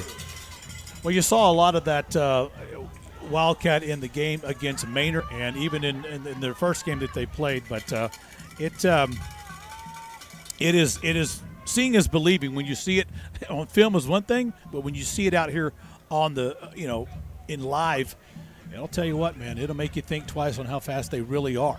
Well, like I said, you've got to really make sure that you play to your strengths and against theirs, right? And I think it's one of the things that Canyon Lake's had some success early on running that ball between the tackles, quick hitters, north and south, and that's going to cause them to stack that box. That's what we talked about here early during the pregame. And if they do that, right, they start stacking that box, we have to make them pay with a pass over the top. Now they've got Makuba back there at safety, and he's nobody. He's nobody to play around with. Right. The thing that you're saying is we cannot, for the life of us, be predictable. We have to stay unpredictable in order to be successful, because otherwise they're going to just stick 10 men out front and just see who can tackle you the most. Here's a kick high to the left, and it's going to be taken by Pauly at about the 26-yard line. 22, Pauly with speed of his own. He's cracking up across the 30-yard line, and a pile of volleys get racked up around the 42. Let's see where they finally mark it, but good return by Pauly. The senior here, cornerback and receiver as well. And Pauly will return the ball for Canyon Lake. He'll get it out to the 39-yard line. 1st and 10 Hawks. What we saw in that last drive is actually a team that played pretty good defense. We were pinned against our ears. They can get 3 or 4 yards of carry out of that Wildcat, and, they're definitely going to have some athletes that are going to spin. So, not a bad job by the defense, just a disadvantage on field possession, and that's really going to be the kind of thing we got to focus on. Max Farmer split out to the left side along with Raleigh to the right. Here comes Canyon Lake. It's a dive play up the middle. And up the middle goes Canyon Lake. Number 30 on the carry, Moss. He's wrapped up by 44, Rawls. Canyon Lake will get back to the line of scrimmage. It'll be 2nd down and 10. They're filling up the gaps. And their linebackers figured out on that last run, they got to come up into the gap. So right here, a little pass over the top, something on a quick slant makes a difference. Keeps them honest. Canyon Lake up to the line of scrimmage. 2nd down and 10. And backside is going to be Viatric with the run. And Viatric submarines and gets tackled. Viatric on the carry. He'll be brought down by number 3, and that's Chef. Viatric will pick up about 3. It'll be 3rd down and 7. As you said, that play, a little bit of misdirection. They come off the backside of that play, and he had some room there. He kind of got again, the carpet kind of got up on him a little bit, and he went down fairly fast, but there was a nice hole there. Yeah, let's see. One play sets up the next here in the slot offense. Let's see what Coach Mudges has drummed up here. 3rd down and 7. A flag on the play. I think the motion. Flag up on the play. I think that motion of the end going into motion is because you had that defense jump off sides. We'll see what they call here. And we will stand by for the call. And this one will be going against the LBJ Jaguars. So it'll be 3rd down and about 2, maybe 3. 3rd down and 2, Hawk fans. Here we go. Big 3rd down for Canyon Lake, trying to get the ball across midfield. In motion goes Rivali. It's going to be a backside trap. Moss has the ball, jukes in and out. He gets across the 50-yard line. And Moss on the carry behind Schultz and Harwell. He'll get to midfield. They'll mark him down at the 49. They'll move the chains, and that'll be enough for Canyon Lake. First down. Ball control, ball control, ball control. So what a difference a mistake makes. It allows us to use the plays that we know that we can get 4 yards on, and that's exactly what we're going to have to do all night long. Well, I said, we talk about mistakes, so you got to try to minimize them and play that ball control. That's what it will come down to. 1st and 10 to the 49-yard line, Canyon Lake. Rivali in motion, left to right. It's going to be an inside trap play. There goes Moss. Moss is across the 40-yard, gets some traffic. And Shane Moss with the ball. He'll get down to Viatric. That's Viatric. I'm sorry. Told you. He'll get to the 36-yard line. They'll move the chains, and that'll be enough for Canyon Lake. First down. So hard to see those numbers, fellas. Well, Viatric's a little bit shorter in stature, and so he kind of sneaks through there like a Lilliputian amongst a herd of Gullivers. I mean, he just flies through the line. Nobody sees him. Well, that misdirection, right? I mean, again, that's the key to this offense sometimes. Here comes Rivali, try to cut it back up inside, and no go. Number 11 on the tackle for LBJ, Maxwell. And might lose a yard. We're going to call it 2nd down and 10 for Canyon Lake. Well, once again, they try that jet sweep, having that slot running back come across the field, across the handoff, and go wide. And the recognition by the LBJ defense is too much, and the speed from side to side again just tends to be a problem. Crest gets up to the ball. The senior center, Blaine Carnes, a junior, split out number 3 to the left. Rivali in motion. It's going to be that backside trap, and there goes Viatric. Viatric with the carry. He'll pick up about 4. Get across the 35-yard line down to the 34. It'll bring up 3rd down for Canyon Lake and 7. Horner's in.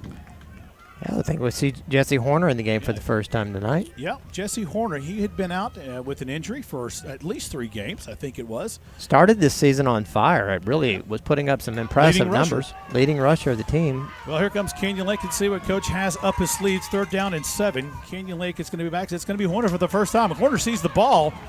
And Jesse Horner back into the game. He'll get to the 31-yard line. Tackled by number 1, McCutcheon. So to make a 4th down and about 4 for Canyon Lake. Well, I'll tell you what, that was McCutcheon you talked about, LJ. That's just recovery speed right there. There's a lot of room for Horner as he comes through the line with the ball, and looked like he was going to easily get to that 1st down marker, and McCutcheon comes up and just forces the play. If I were talking to them, I would say do not stop running. Do not stop moving. I mean, these guys fly around the field. That slight hesitation that Horner made, you saw a D1 tackle right there from McCutcheon. I mean, that's the kind of stuff that scouts look at and say, wow. Absolutely. Yeah.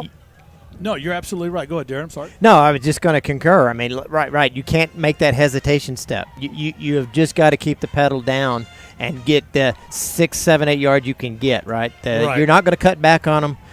You're just not going to be there. No, it's not. It won't all night. Well, that's the end of the first quarter here at Canyon Lake High School, and the Jaguars have us down 7-0. It's going to be 4th down and a long 4 for Canyon Lake, and Canyon Lake is in 4-down territory. They'll go for it most likely. It's too far for Dalton Stanley's leg. That'd be a 40-something yard field goal. So Coach Moses and crew, the offensive coordinator here at Canyon Lake, will have to come out of something to get a misdirection and get away from that speed. 4th down, and we'll call it 5 for Canyon Lake. The ball at the 31-yard line. All right, Hawk fans, on your feet. 4th down and 5. It's a big down right here. Early in this game, momentum changer right here if you can get this 1st down. So here comes Canyon Lake up to the line. Full backfield, tight slot T offense look. And Canyon Lake's looking to draw them off sides. Peyton McMullen looks around, audibles. 6 seconds left on the clock. McMullen fires. It's going to be Horner. Horner looks for traffic and pokes ahead. And Horner behind number 55, Garcia. And they'll get to the 25-yard line. They'll move the chains, and that'll be enough for Canyon Lake. First down. Daniel Garcia gets a great block up front. Horner just puts his head down. No juke in that time. He just put a hammer down and was able to get to that first-yard marker. I think he got the email. I think he did. Coaches kind of brought them together there and said, look, guys, no stutter stepping. You just got to hammer. Hammer forward. Good call, Darren. First and 10, Canyon Lake at the 25-yard line. It's going to be a backside. Here comes Moss looking for a little room, and he gets submarined. Number 11 on the stop for the Jaguars, Maxwell. I think that's Bates. Bates on the carry. It's the first time we've seen Bates in here in several weeks. He was out a little nicked up early in the season. Going to bring up second down and 9. James Bates and now Horner, two people that went out early in the season but were our big players, are back tonight here at district play. And James Bates, we talked about him earlier. He'll go 0 to 60 in about 2 steps. Here comes Canyon Lake. It's going to be a backside trip. Big hole for Bates, and that's going to be Rivali. I'm sorry. Rivali on the carry, stopped by number 53, Craig. He'll pick up maybe 2 yards. It's going to be third down, and we'll call it 6. Nathaniel Craig just comes up and stuffs that hole. Looked like there's going to be a lot more there because there was some room, but, man, he came up fast, put the stop on Rivali after a gain of about 2.5. So Canyon Lake are in 4-down territory for sure as Chris comes up to the line of scrimmage. 10:22 to play in the second quarter. In comes Canyon Lake. In motion goes Rivali. It's going to be a pass as McMullen looks downfield, has a man. It's going to be Schultz. Pass long for Schultz, the intended receiver. Incomplete. It'll stop the clock with 10 minutes and 12 seconds to go. It'll bring up fourth down for Canyon Lake. Saw a little bit of that recovery speed out of that secondary. That those guys were not open for long. No, he was open. It had to be quick.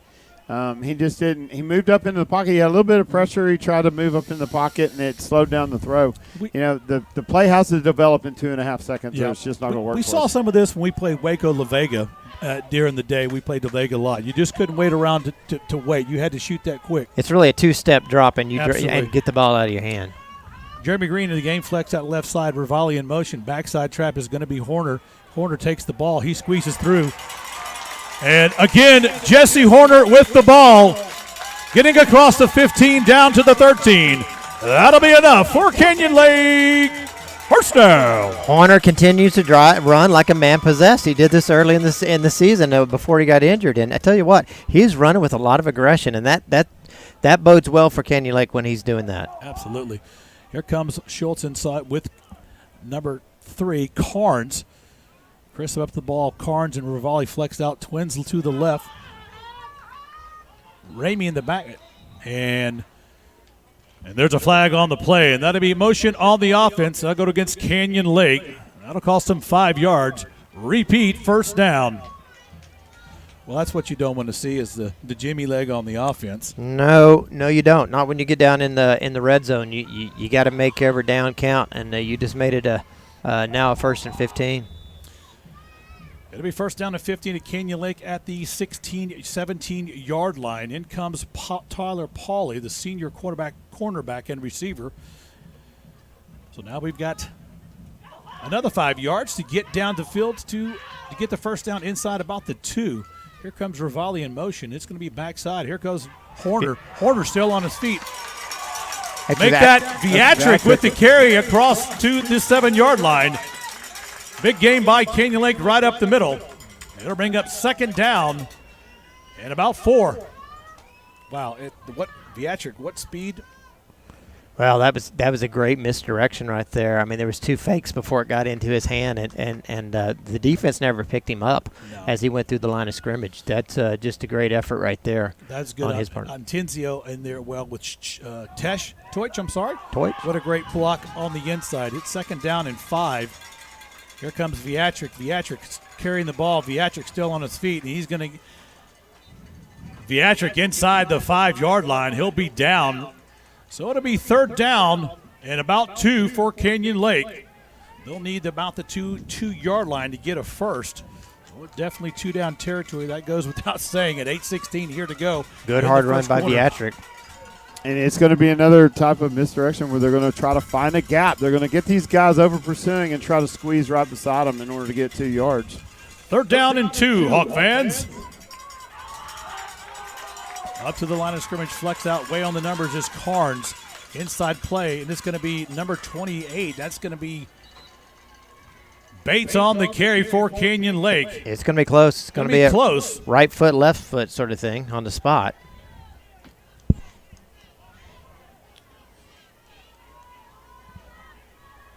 Yeah, the advantage goes to us in that we can get a first down without having to score, which is something it'll be a yard short. So they're going to call that a yard short, 4th down and 1 for Canyon Lake. Here they come to the line of scrimmage. Here comes Canyon Lake, big play. It's going to be Beatrick. Beatrick in. Beatrick, touchdown Canyon Lake.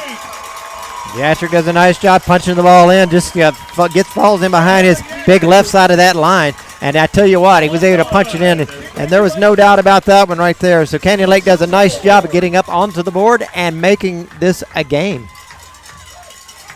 Good run by Beatrick and also good block by the offensive line. Here comes the extra point attempt. In comes the kicking crew.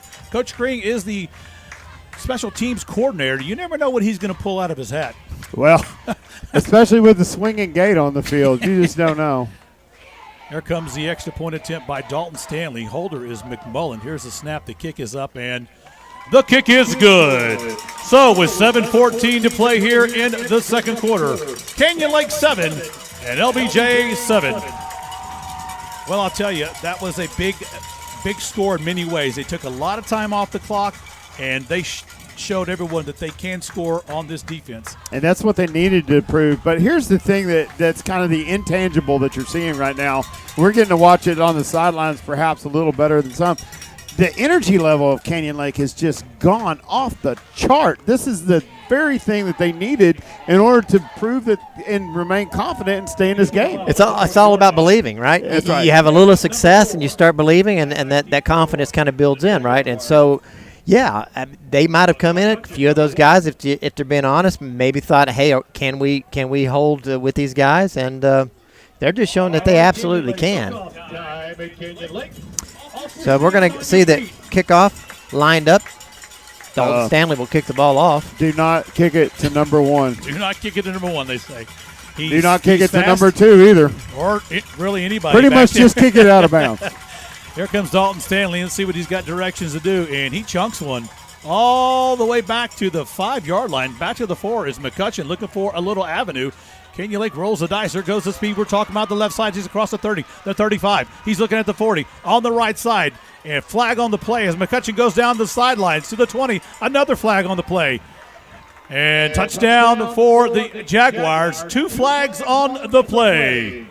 Yeah. And that's why you don't kick it. We made the point. I mean, you could be Cliff Harris, Ronnie Lott, and you're not going to make the play against these guys. They are faster than grease lightning. Well, we got 2 flags on the play, so. I think that the thing about it is what kills you on a speedy return man like that. He catches the ball on the left side, on the left hash mark. Then he comes across and uses that speed to kind of spread out the pursuit. And then once he hits that sideline on the far side, that far right-hand sideline, he is absolutely on fire. And then it's anybody's race at that point. Yeah, and they're not only are they fast, but they're extremely agile. Now, this is probably going to come back. Offsides against Canyon Lake. Holding on the Jaguars. Personal foul on the Jaguars.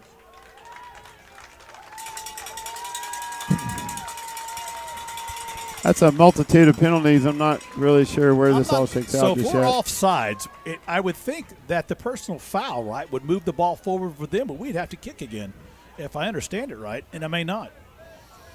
Well, if we get another chance to kick again, let me just say this out loud. Do not kick it to number 1. Do not kick it to number 1.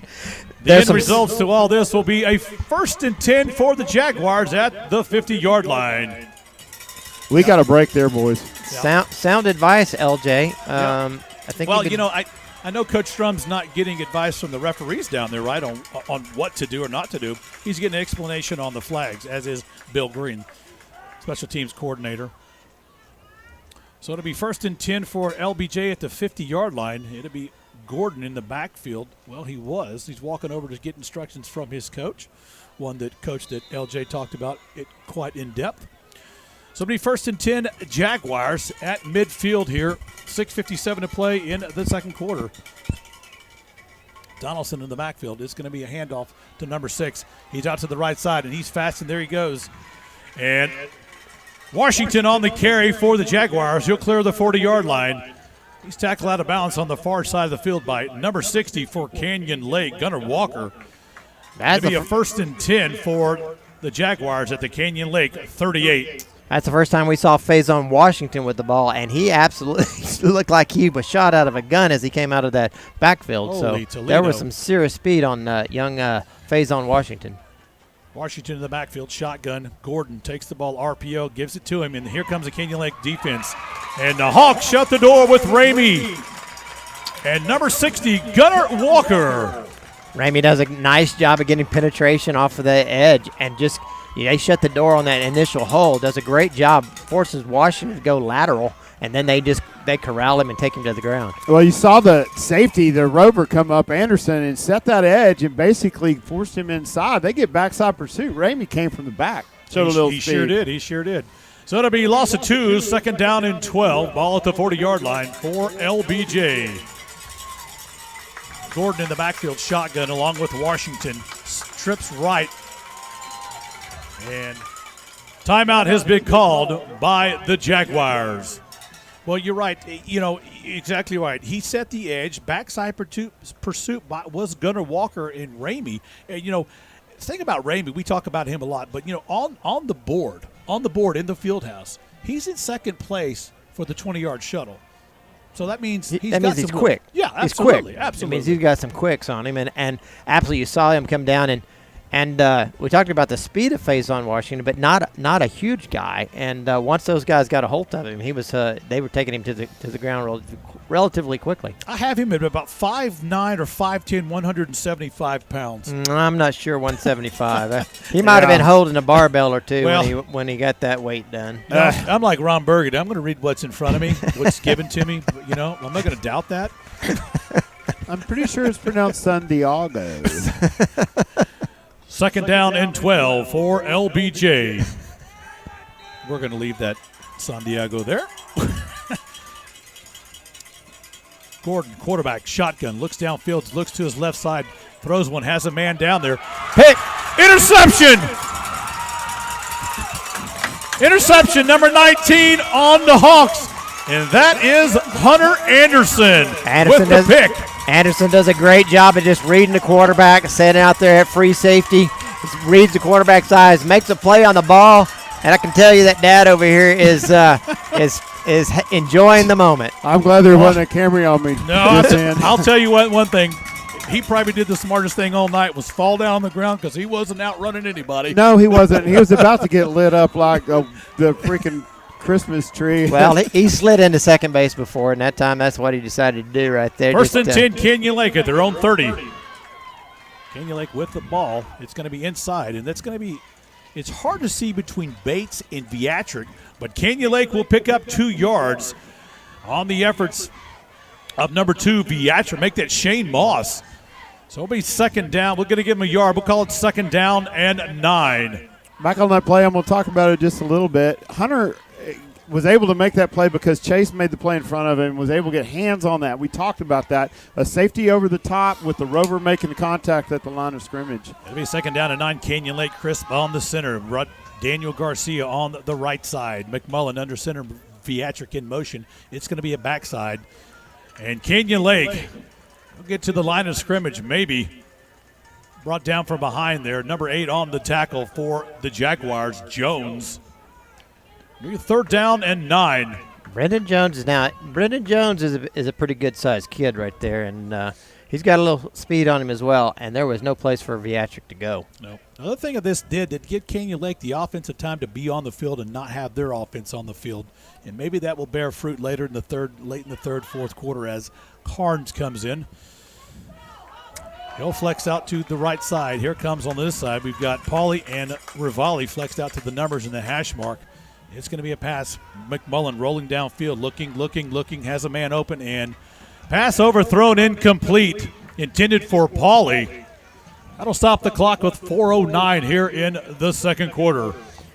Well, we talked about McMullen that time and having a 1-2 step drop and get rid of the ball. He hesitates, wants to go to the right side. He's got two receivers running sort of a slant play across the middle and didn't like it. Tries to roll to the backside, tries to find Pauly, but just did not have any room to thread the ball in there. Here comes Pauly, and the snap is good this time. Pauly looks downfield, and he's going to do a rugby style. Nice end over end. McCutcheon goes to his hands. It's going to roll past the 20-yard line down to the 15. Can Canyon Lake get the coverage downfield? And this time they do. Maxon does a great job of getting on the tackle. And McCutcheon will get it out to about the 23-yard line. It'll be 1st and 10 LBJ. We have an injury player on the field. And I believe that's going to be 52, Ethan Maxon. Maxon did a great job of getting down the field, forcing a play on the runner.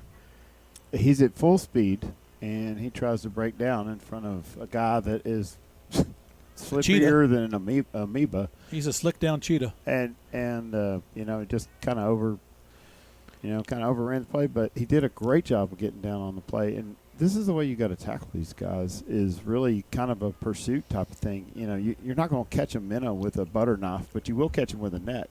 Absolutely, you so will. You envelop them and, hopefully take the guy down.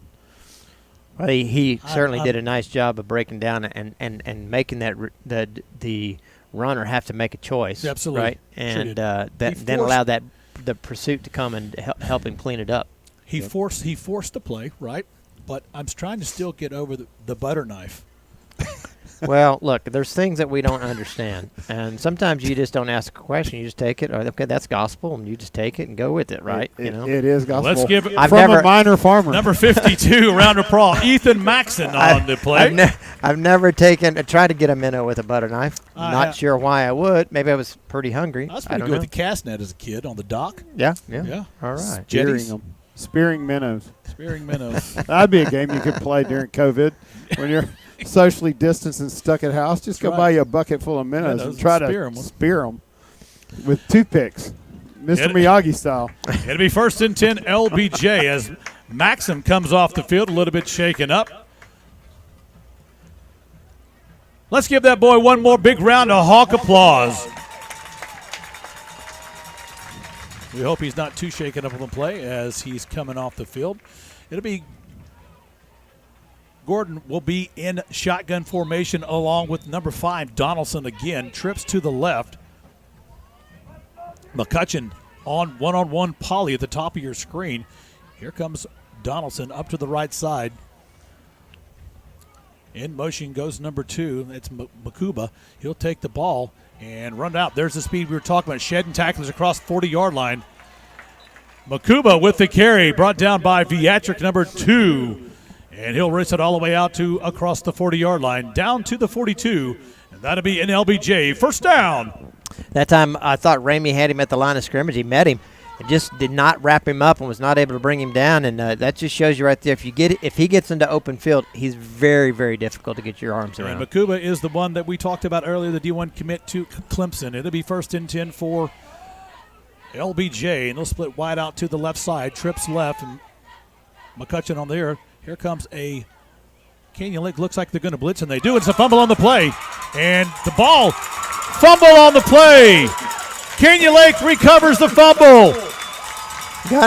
Gunnar Walker on the recovery, and Canyon Lake will have the ball. 1st and 10 at the 29-yard line of the Jaguars. I think that time the Jaguars kind of outfooled themselves a little bit. They tried to do a little trickeration. They were going to do like a pitch play option.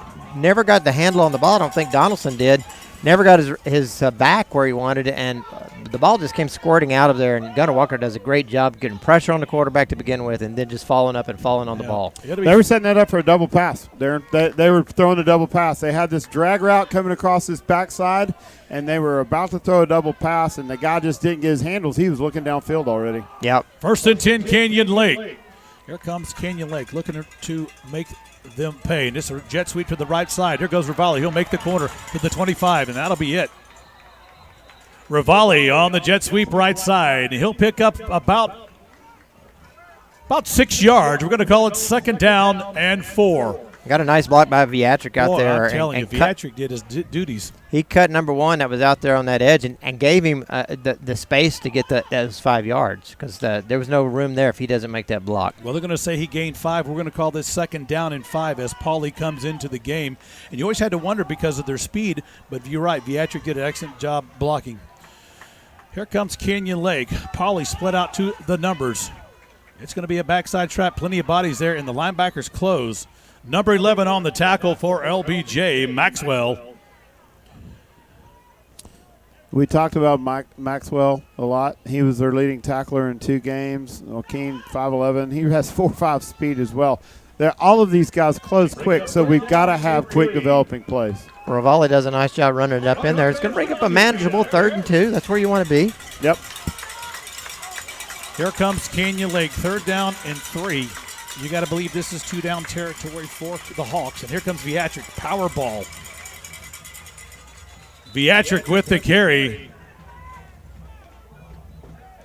I think Viatric's going to come out just a little bit short, but he pounds it in there. I think it's going to be, again, spotted right at the 20-yard line, looks like. And ball's going to be spotted just at about the 19.5-yard line. He needed to get to the 19, I think, for 1st down yardage. He's going to be just a little bit short, so this will bring up 4th down, Canyon Lake. Wow, I surely thought that was a little more on there, but here comes Canyon Lake. Got to make in this 4th down. It's a dive play. It's Moss, and he's going to get it. Shane Moss across the 20-yard line. He'll get down to about the 18. They'll move the chains on the far side of that field, and that'll be enough for Canyon Lake. 1st down. Speaking of the chains, we've got Mr. Jimmy Adams and the professional crew over on the far side. Steve Yates, Don Blair. Yes, Are you kidding me? And guess who they in reserve? They've got Howard St. John. Howard St. John. Well, they do have the crew tonight. Do you call it chain royalty? Well, yeah. I tell you what, these guys know what they're doing. 1st and 10, Canyon Lake. Inside Bates, and little Bates goes. There goes Bates. And Bates on the carry.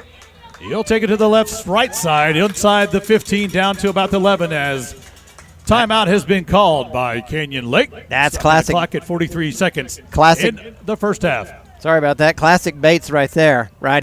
He basically they've been faking that first guy through. That time they give it to him, and it happened so fast that the defense couldn't catch up with him. They couldn't find where the ball was at. That's right. And his yards after contact are fantastic. So he gets hit again. He stays on his feet. He stays driving his feet. He plays the position like an extremely fast offensive lineman, driving his feet the entire time. He and Horner both have been doing that, and, it's paid dividends, but not so fast. We've got a little bit more to go with 43 seconds. Absolutely. Exactly where we wanted to be, Corey. Absolutely.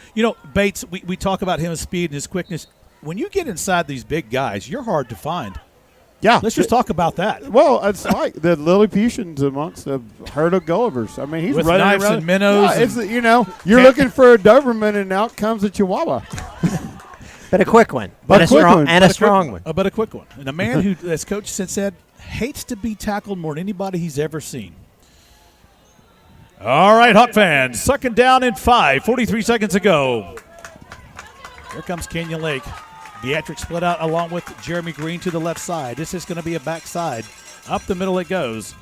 And Canyon Lake will get the ball. Number 22, Rivali. He'll get to about the 11-yard line. Timeout as called by the Hawks. Now, there was a little bit more yardage on that play. Rivali hits it up in there, but kind of just doesn't have his feet up underneath him.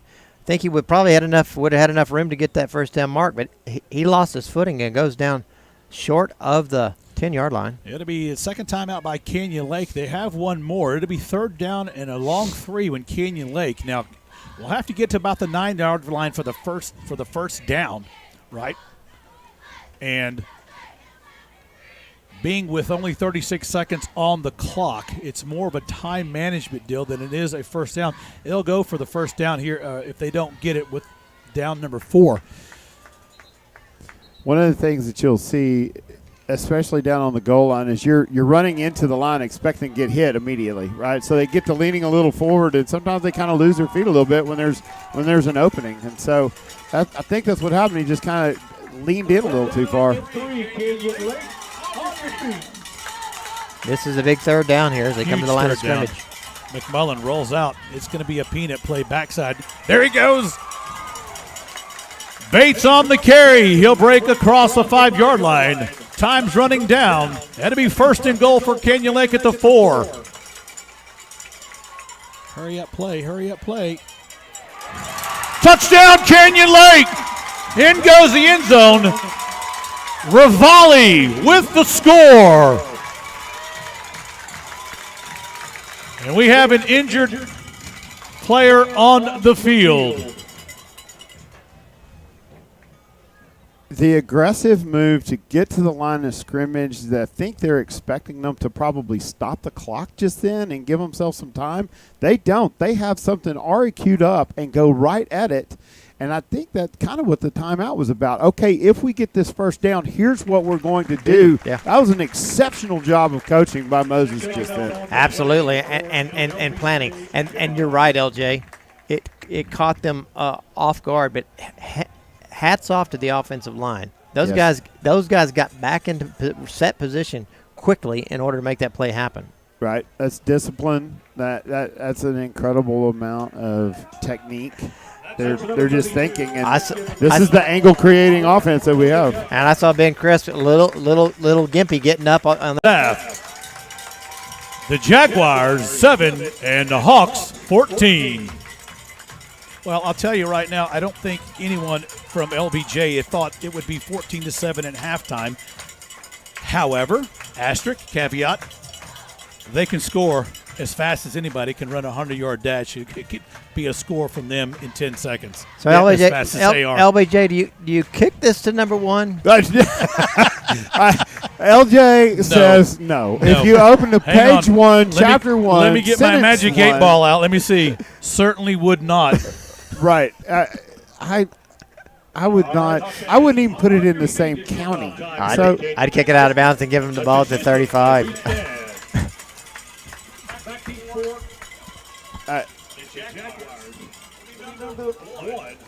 Because all it takes is one double move, and then he's in hyperspace. I mean, that's right. It's off to the races, and then it's a sprint, and you don't have anybody that can keep up with that car. No. It's some people sometimes say you see tail lights. He's so fast, you see no light. It's like one of those blurred pictures, when somebody goes by real fast. Right. You hear that sound from the Jetsons? Yep. Uh-oh. Now we got to get a sound effects booth. Hey. Yeah. Here we go, Hawk fans. Dalton Stanley at the 40-yard line. Here comes Stanley. Don't kick it to number 1. And they're going to squib kick this one right down the middle of the high bouncing. Go to Washington. He bobbles the ball all the way back to the 19-yard line. He stutter steps, and here comes the cavalry. And Canyon Lake will shut the door on Washington, returning the ball. They'll have it first and 10 at the 26-yard line. 16 seconds to go here in the first half. You don't panic about someone not making the tackle when you've got 4 other people around him. So the cavalry's coming. And that's what I love about what's happening so far, is that we're able to keep people around the football, people plural. It's really important that we have multiple people around the football. First and 10, Jaguars. They're going to go for it. They're going to try a quick hitter a couple times. I would, here. absolutely. They've got nothing to lose at all this receivers point. out. Twins right and twins left. Oscar in the shotgun formation. He'll take the ball. Up comes Washington on the left side. It's going to be a run up the middle, spread the offense, and the linebackers will have to fill, and they do. Washington gets out across the 40-yard line. They're going to mark him down at the timeout has been called by LBJ, and I believe that will be their last timeout. Wow, that made my heart stop there for a second. It was second timeout.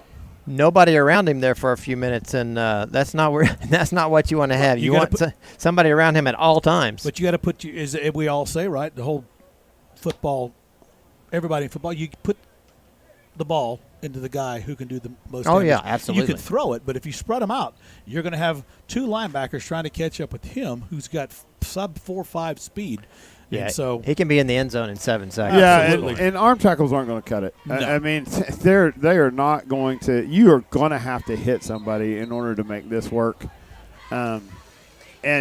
Fortunately, we were able to hold on just long enough. Always makes you a little nervous. You get into that sort of prevent defense. You're kind of playing back. You're spread out a little bit more.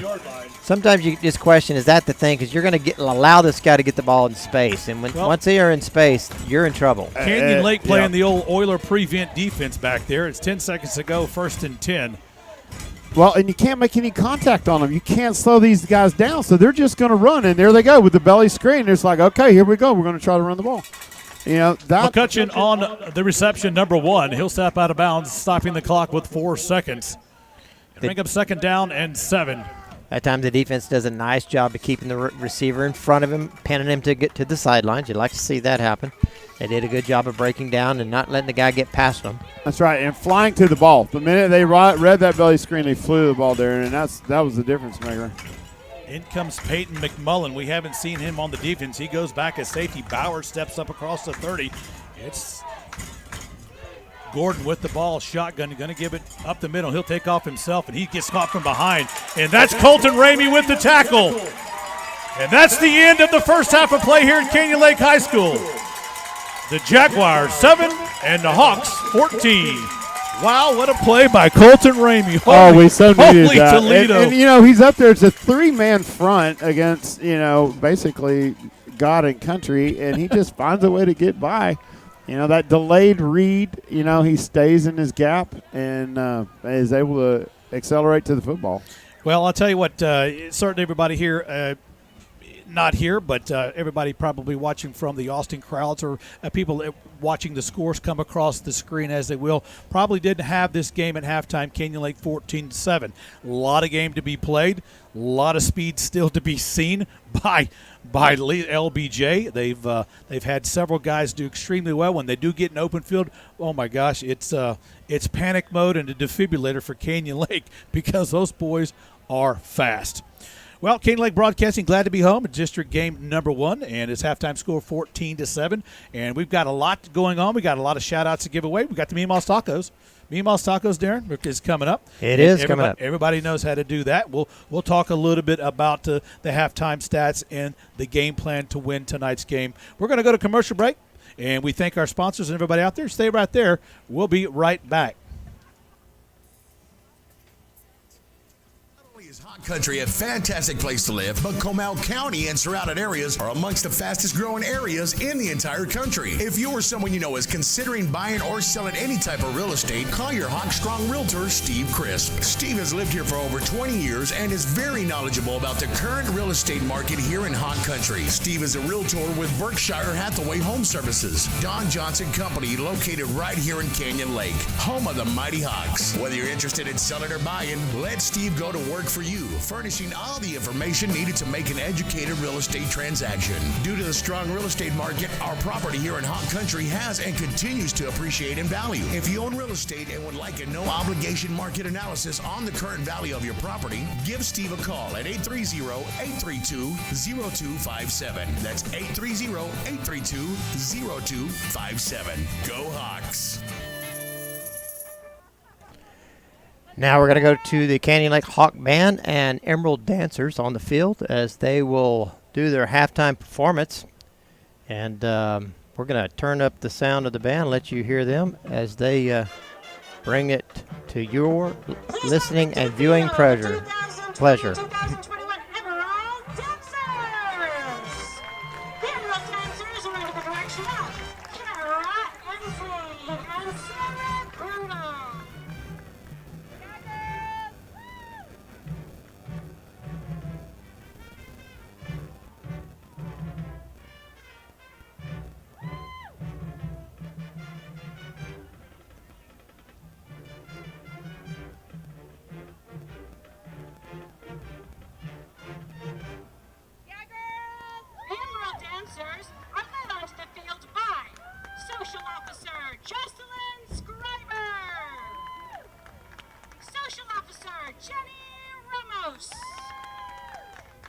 Social Officer President Cameron Patterson, Lieutenant Carly Long, Co-Captain Maddie McGuire, and Captain Billy Lesturgeon.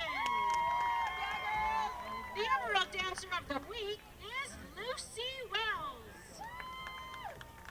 Tonight, they will be performing a pad routine to Animal. Let's go, y'all!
And now, ladies and gentlemen, please welcome on the field the award-winning Canyon Lake Hawk Band!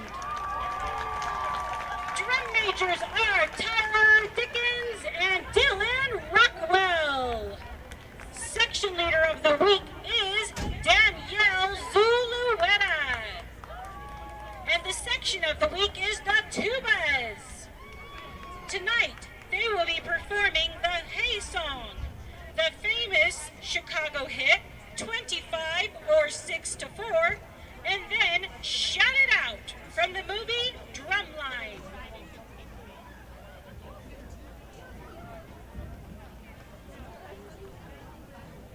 Sharon. Hi. That's so good. Yeah. Yeah. We changed in 5 minutes last time, and we have a 12 to 15 minute show. So.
Well, guys, this is the Canyon Lake High School Band, the Mighty Hawk Band, and they're doing their rendition. First time they've been in uniform this year on the field. We've only had one home game, and now we had a second. They got out there. They're going to do another routine here. We're going to go to some halftime stats real quick. On my left is Don Holmes, hilltopnewspaper.com, and Don's got some halftime stats for the teams. You got it, Corey.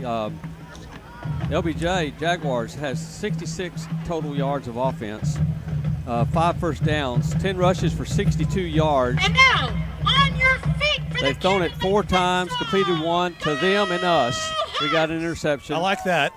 1 punt for 41 yards. They've lost a fumble, and they've been penalized 3 times for 25 yards. Hawks have doubled their yardage. We're at 123. We have 8 first downs, 35 rushes for 123 yards. 2 passes, both incomplete, 1 punt for 53 yards, which was a huge punt, and 1 penalty for 5 yards. So we already talked about this. Reduce your penalties, reduce your turnovers, and you have a chance to win. Another thing on there is they've lost 2 fumbles, which they haven't done this year. LBJ's had 2 fumbles, and that has turned over 7 points for us and stopped them, and better yet, kept them off the field. Right. And that 123 yards offense came on we bled the clock 9 minutes on our touchdown drive. Left them with no time. So that was our second drive. Yeah, okay. That's what I'm saying. And so when you hear 66 yards, it's not that they're not – I'm still scared of them. Oh, yeah, I think everybody is. Exactly. But when you can drain a whole quarter off the clock, that reduces that. And here's the key to the game. Our first possession to start the second half. If we can go down and score, then we have a very good chance of pulling this off. Their defense has been on the field quite a bit on the 2 turnovers that they had, and that's played well to us, and that's kept their offense. That's the best defense, is getting that. We've gone for fourth down. We've gone for 4th downs 3 times, I believe. I think we're 3 for 3 or 4 for 4 on 4th downs. We haven't missed a 4th down yet. That has been huge for Canyon Lake. True. And that has kept the drives alive. It's got us the touchdown. And then we've capitalized on a takeaway. They fumbled the ball. We returned that into 7 points, which was one of my keys for winning the game, that we'd have to do that. Anderson got an interception. And what we needed. What we needed to make that stop. So Canyon Lake, they're going to get on defense first. LBJ will have the ball coming back here in the second half. You know, their horses are ready to go. Their stalls are full. Coach is going to let them go as he's done all night. Can Canyon Lake keep up that defense? Yeah, and you mentioned it. We've converted 4 4th downs, and 3 of them were on that long drive we had. Absolutely. I don't want to live off that. It kind of reminds me of Waco La Vega back when we played in the playoffs. We had to go 4th down every time we were up to bat. And the other thing is that some of those 4th downs are like a 4th and 4, 4th and 5. We lucked out on one, got a penalty on them on all sides, which made a 4th and 2. So those things, if you have a 4th, anywhere between 4th and 3 to 4, we have a chance. But if you get further than that, then you kind of get shaky. Well, you can see this tomorrow paper at Hilltop Newspaper. You can see the story at hilltopnewspaper.com. Exactly. That'll be Don Holm writing an article up where sports is not just a job. It's a passion. That's right. Well, thank you, Don, for coming in here. Give us that information tomorrow. You'll have the story up 8 o'clock, 9 o'clock, and tonight. It'll be up tonight. It'll be up tonight. I have to get up at 5 and go to Dallas. There you go. So the story will be up. Go to hilltopnewspaper.com, and Don will have that story up. Go Hawks. Yeah, go Hawks, he says as he exits. So we appreciate everything.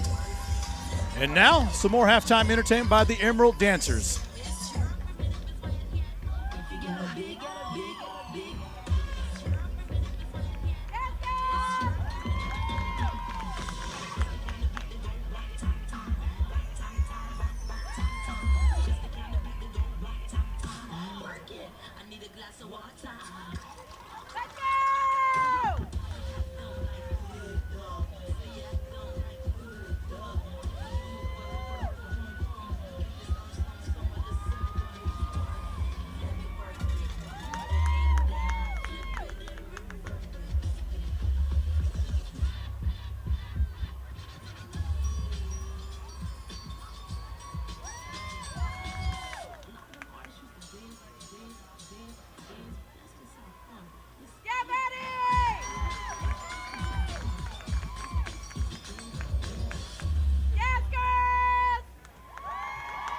Emerald Dancers, let's give them a big round of applause, Canyon Lake.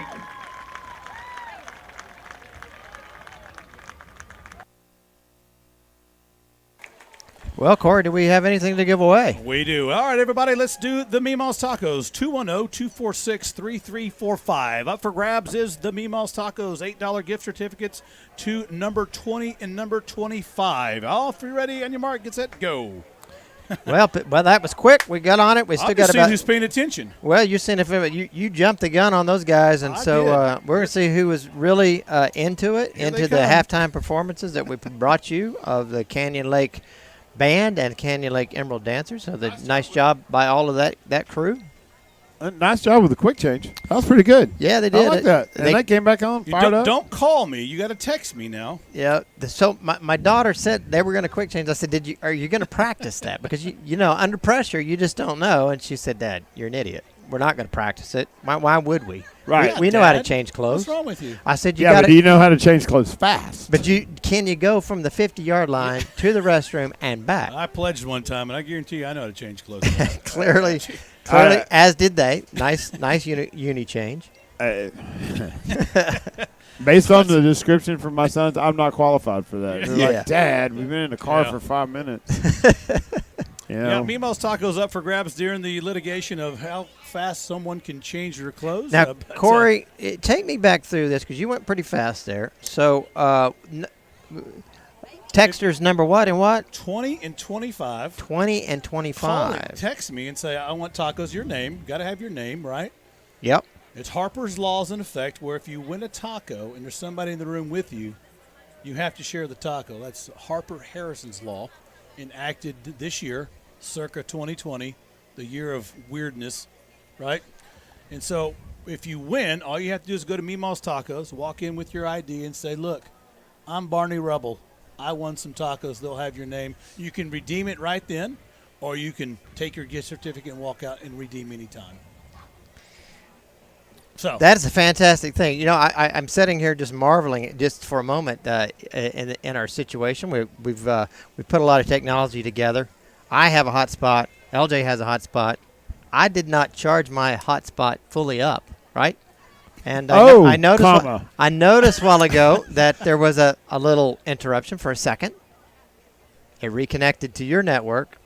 We never missed a beat. Well, maybe a small beat. You can stop texting now. We have winners, but go ahead. And we learned last week when at the most inopportune time. Inopportune time. I was going to say the most incorrect time, but that was awful because it was all happening. People freaking out, sending me text messages that were pretty much R-rated, telling me that they had lost the feed, the score wasn't right. How could the score be this?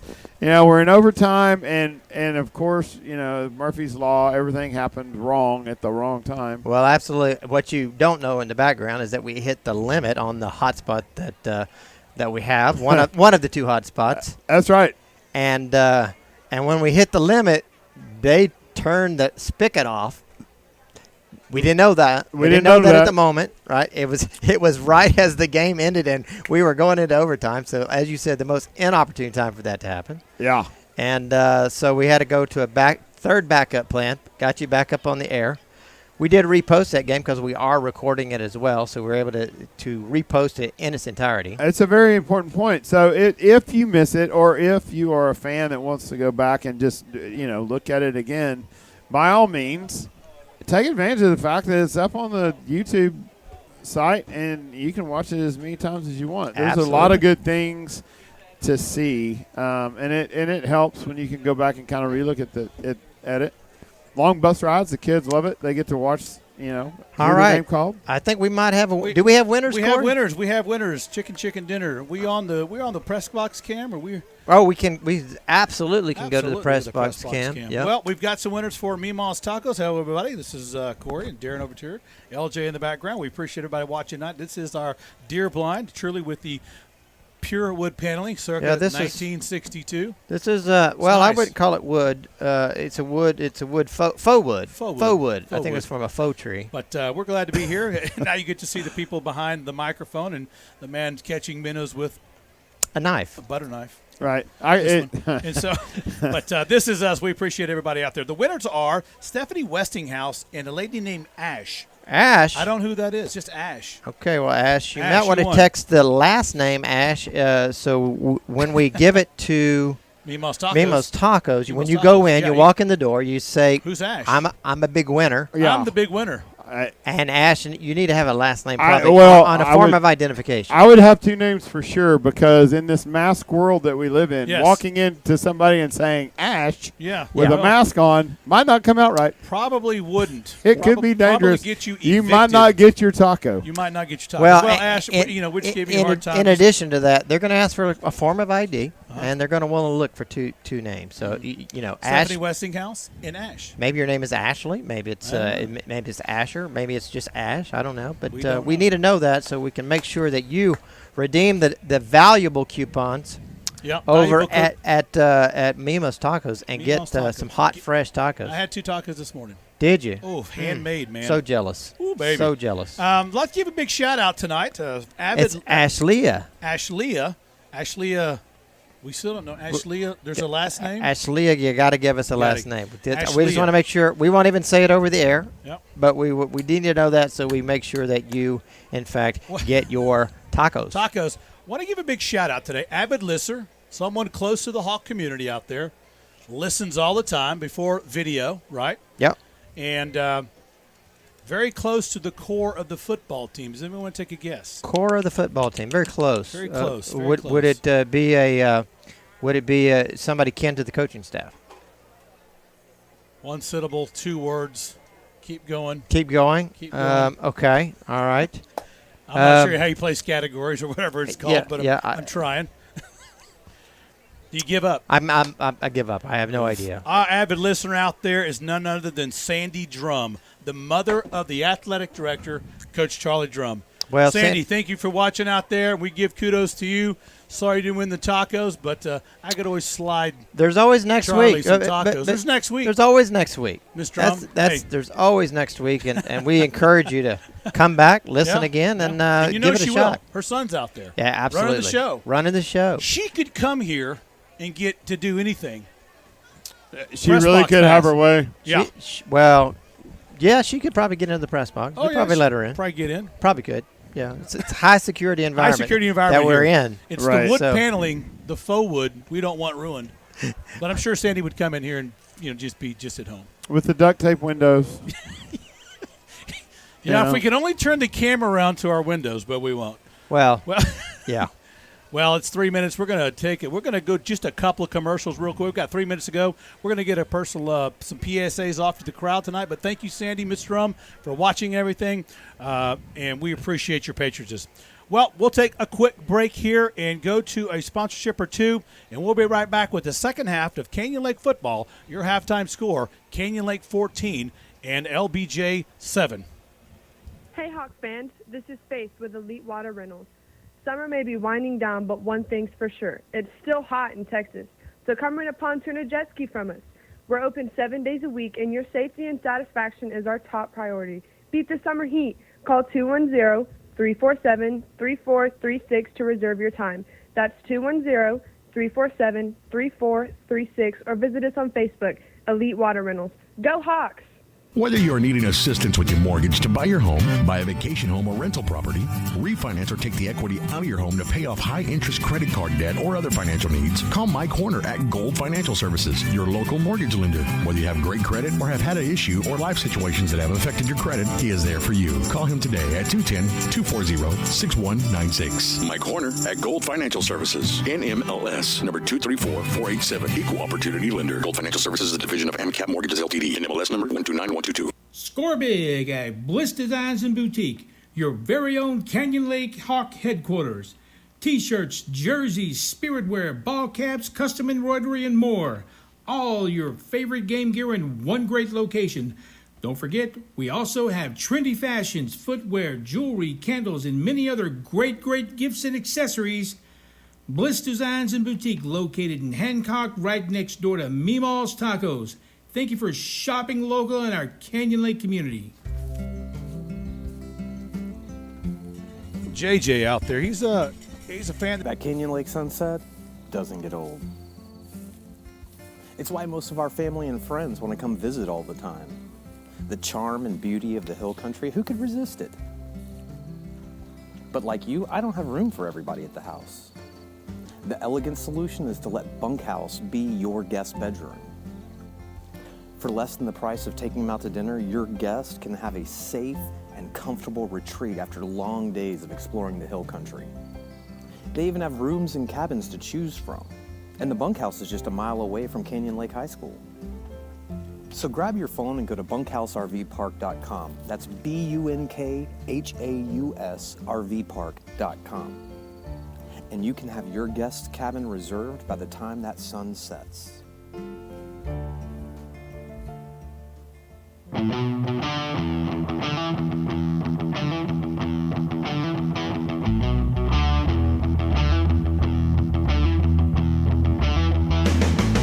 And we're back to the second to the second half of the football game. The Jaguars will be kicking the ball off at the 40-yard line. Number 32, the kicker for LBJ.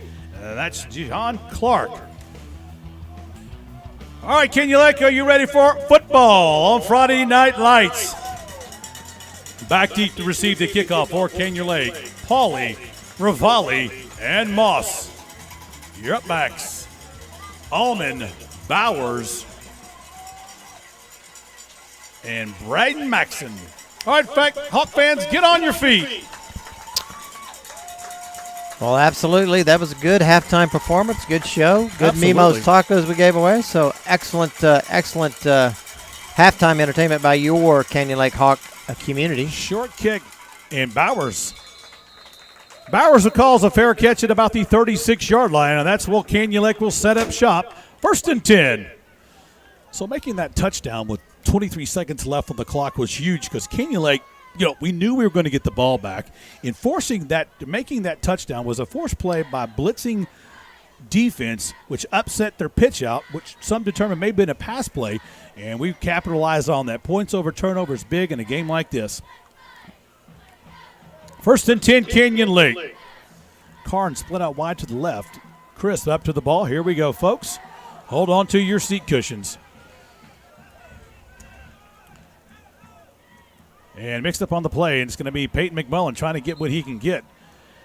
And mix up by the offense. McMullen will take the ball, be a loss of about 3 on the play. Second down and 13. Not exactly what Coach Drum drew up or Moses in the locker room. Oh my sure, gosh. That's not what he wanted. How he wanted to get started. Heavens but, no. Second down and now long puts you a little bit behind the sticks. So second down, and they're going to call it 13. Ball at the 33-yard line of Canyon Lake. They'll break the huddle. Split out is Pauly. In motion goes Rivali. It's going to be a backside, and here goes number 8. That's going to be Horner. Horner across the. Make that number 2 on the carry. Viatric, and backside.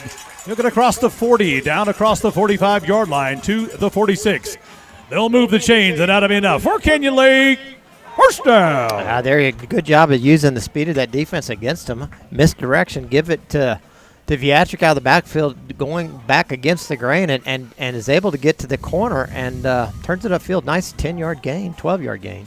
It'll be 1st and 10, Canyon Lake at the 46-yard line. Welcome everybody back, especially Sandy Drum. Glad you're having you on board tonight. It's going to be number 2 again, Viatric behind Daniels. Viatric again on the carry across midfield. Down to the 48-yard line. He'll pick up 7. That was Daniel Garcia that was leading the way as he, in that quick guard position, just comes through there, and it absolutely is just making mincemeat of people. That was a nice job, Mike. We had him on the coach's corner, and he loves playing offense. He does, and he loves knowing that he can hit sides. He doesn't have to just overpower people. That time he got all those guys that he wanted on that one. 14-7 here at 10:33 as Canyon Lake comes up. It's going to be, here goes Bates. Little Bates behind everybody. Where did he go? There he is. Bates still pushing ahead. And James Bates across the 40-yard line. Canyon Lake will get to the 37. And they'll move the chains, and that'll be enough for Canyon Lake. First down. We talk a lot, Corey, about them getting into our second level and how dangerous that is. But honestly, this is where this slot T is going to make its money, is getting to the second level and getting out in space and just carving out. You're expecting 4 yards, they want to get 5 or 6. Dalton Stanley come to the left side as tight end. Ramey on the other side. Tight slot teed offense. Backside trap and weaving through traffic is still on his feet. Just Bates twisting and turning. And little Bates still on his feet as the mob comes in for the tackle. Bates on the carry, and he'll get lost in the mob, but he'll get across the 35. Make that Viatric, I'm sorry. Now that's Rivali.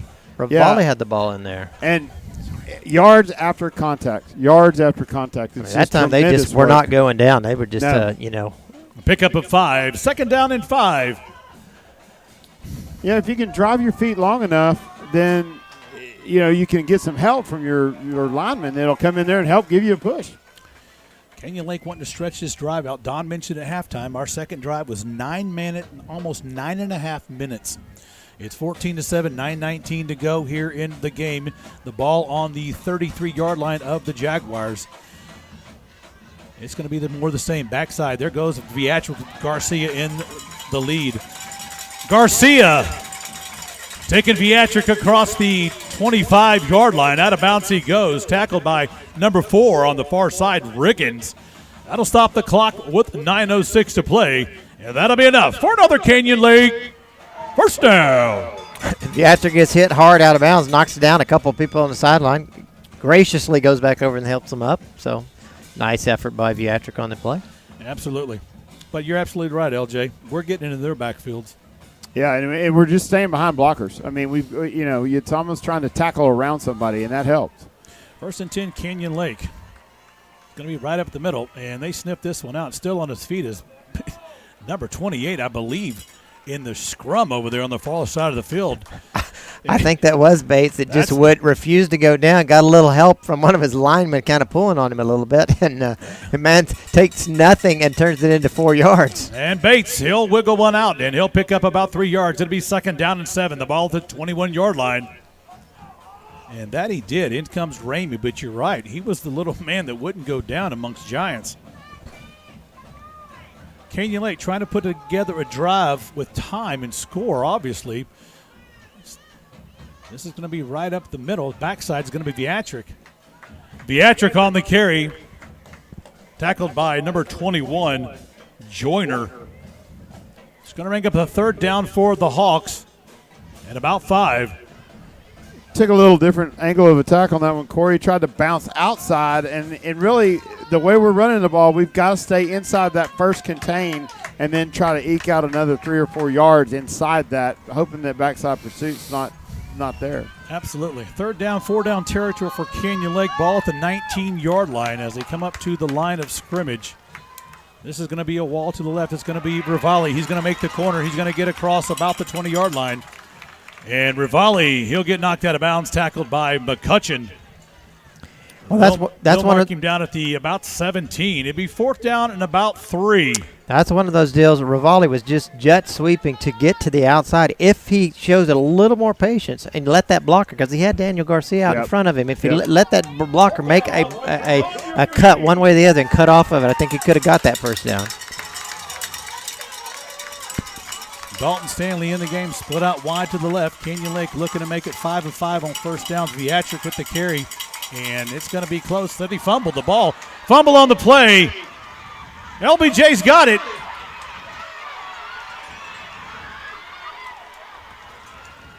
Touchdown, LBJ on a fumble. Oh, absolutely not what you wanted to have. I mean, at some point I thought he was going to go down. Now, you don't know when the whistle's blown or what's going on down there. You can't really hear or see. But, a young man feels terrible about it, and it's not what we wanted to have. Certainly ate some clock time off.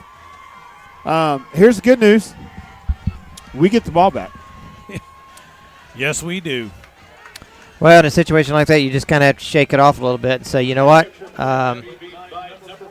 We gave it back to him. We gave him a little easy something. But you're right, LJ. We were having success moving the ball. That's going to make their defense tired. You got to think about this. It does tie the game up, but oh, wow. That's a big break for us. And we get the ball back. Huge break. They weren't set. The kicker didn't even know that the ball was being snapped.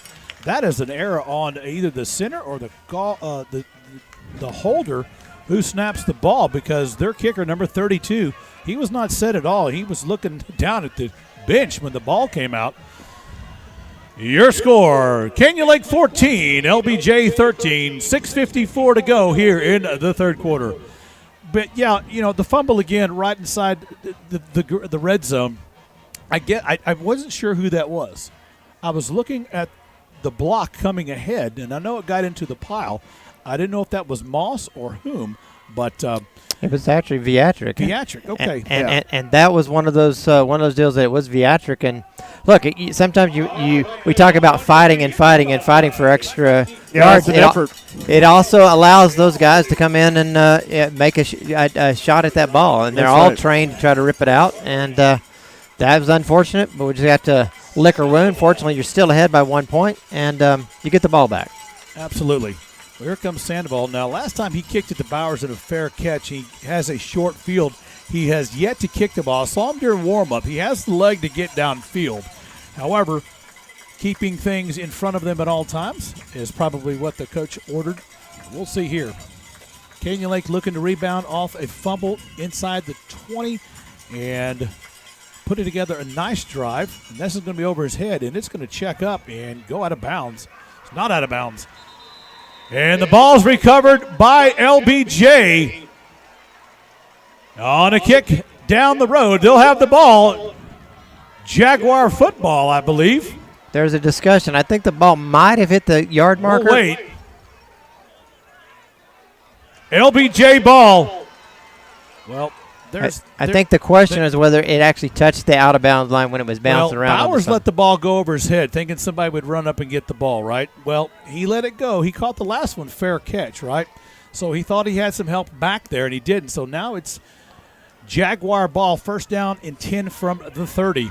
Wow. That's two miscues that just really unexpected, too. So, bow your neck, hammer them, and let's play some defense.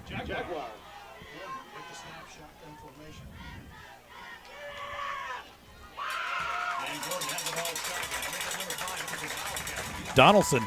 Here comes the Canyon Lake defense, It's been a change of flip-flops here real quick, and we're still a little bit discombobulated over it as well. Loss in the play, going to make it 2. It'll be second down and 12. So Canyon Lake, can they hold and right the ship that faltered here early in the third quarter? It's going to be a Wildcat. Donaldson at quarterback. They like to run with him back there on just a direct snap. He did throw it into the flats early in the first quarter. Donaldson has the capability to do all two. It's going to be a jet sweep and see their speed. And jet sweep to the left side down to the 19-yard line. Number 7 on the carry, Danny Davis. Everybody on the football field should have recognized run then. If you saw, number 52 comes in, and he lines up in the slot back, and he just clears a path for the speed. So third down and 1 for the Jaguars. Same formation. Strong set to the left side. Canyon Lake shifts. No movement in the offensive line. They're going to just try to get this one, and they do. They'll have enough at the first down. Good tackle and penetration by number 53 for Canyon Lake, Pendleton. It'll be a LBJ first down at the Canyon Lake 20-yard line. Well, you're right. Unfortunate turn of events here for Canyon Lake as they were on to what seemed to be a long drive and the fumble. So it'll be first and 10 for the Jaguars. Donaldson still in the shotgun. Wildcat offense. Canyon Lake showing blitz. He's going to throw out to the flats and has his McCutcheon wide open. He's the big D1 commit, still on his feet, and he'll go down. Tackled on the far side of the field by Tyler Pauly. Make that Brock Coburn. We had him behind the line of scrimmage. He makes second down and 7. And slips out. Yeah, had a couple guys had a beat on him. He was able to shake and bake. That's just that D1 talent. Donaldson snapping the ball, direct snap, Wildcat. Anything up in the middle will go. Number 5 on the carry, and he is brought down by number 9, Brock Colburn. It'll be third down and 6. Well, I'll tell you, they just said stop me if you can, and turned on the Jets right up the middle there. Canyon Lake is going to be in 2-down territory, I'm afraid. Third down and maybe 5 for the Jaguars. Change of speed and tempo for LBJ as Canyon Lake is going to try to hold but not break. Motion goes number 7. Here comes Canyon Lake with the penetration, and he's going to make the corner out of bounds. Number 7 on the carry. That's going to be Davis. He's knocked out of bounds by Ramey and Allman. Bring up fourth down short of the first down. Great pursuit by Chase Anderson on that play right there. He just really came hard after the runner, stretched it out, and forced him into the sidelines. It'll be 4th down and about 5. No gain on the play. Field goal attempt by number 35. He has the leg. They just didn't have the sink last time. Here's a low snap. The kick goes up and no good. So Canyon Lake holds and denies the Jaguars the tray. Well, what could have been a really tough start to this quarter with a turnover for a touchdown and then a mishandle on the kickoff could have been disastrous. But again, Canyon Lake comes away with still a 1-point lead with the ball, and now it's time for them to put a drive together like the last drive they were doing. It really is. I mean, our best defense is sustained drives. Absolutely. Now, we've played an exceptional job down there. Here comes Canyon Lake. It's going to be Bates. Bates shoving down across the 20. He may peek up 2. Let's see. Bates on the carry. That was actually Moss, I believe. Make that Shane Moss. Pickup of 1, 2nd down and 9. But, yeah, right here we really need ball control for sure. But defense did what they needed to do. They bowed their neck. Absolutely. Absolutely they did. Here comes Canyon Lake. 2nd down and 9.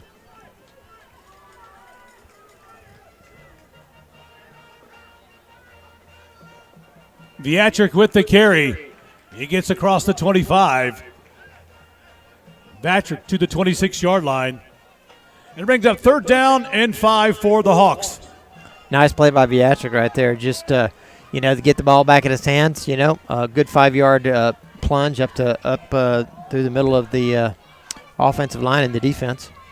So what's Canyon Lake got here at 3rd down and 5? In comes Dalton Stanley, the kicker, and also the new tight end. He's playing double time here tonight.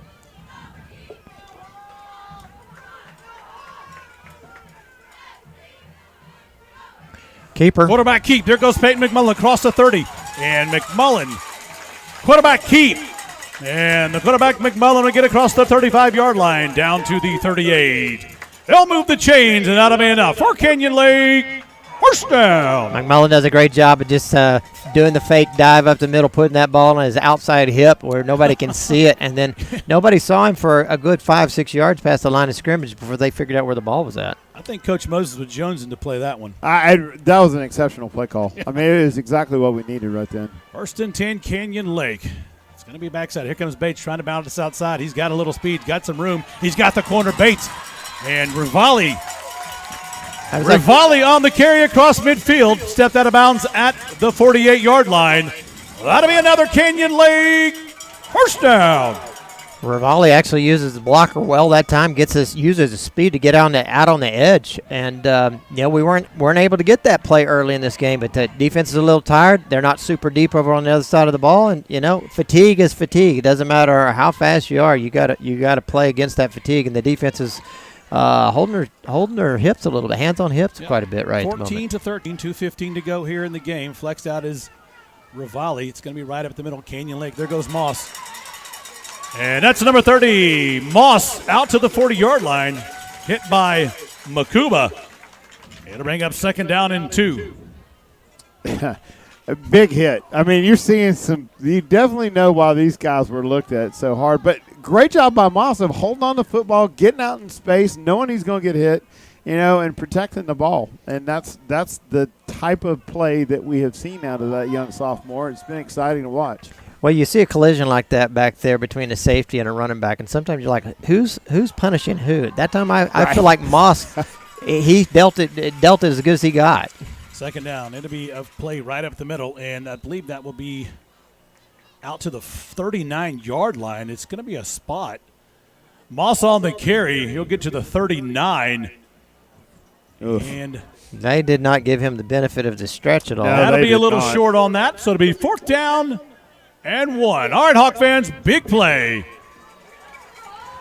Canyon Lake needs to convert like no one's business as a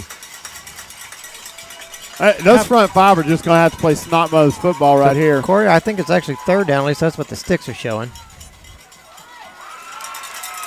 And Moss with the carry across the 35, and that was a 3rd down run by the sophomore.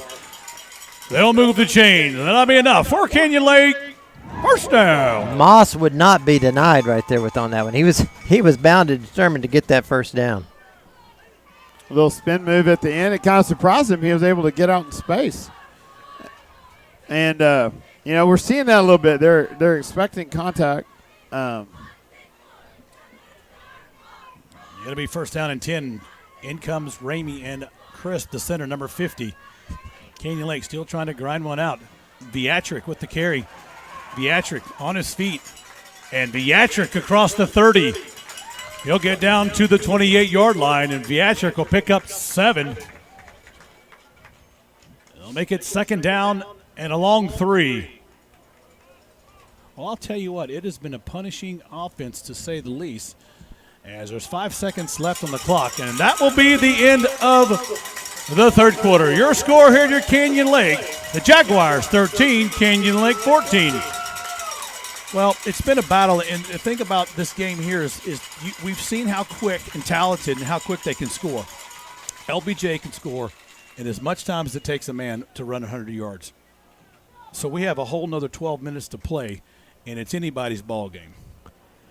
It is absolutely anybody's ball game, but I will say this, and this is one of the things that we talked about early, is if you can control the clock, right, and that's what Canyon Lake has done as they come out in the second half. Now they got a quick score, but that was a one play bang bang score. That defense has been on the field for the better part of 12 minutes. Yep, absolutely. And so you begin to see them being a little more gassed, one step slower to the ball, and that's where this type of offense really can take its toll on a defense.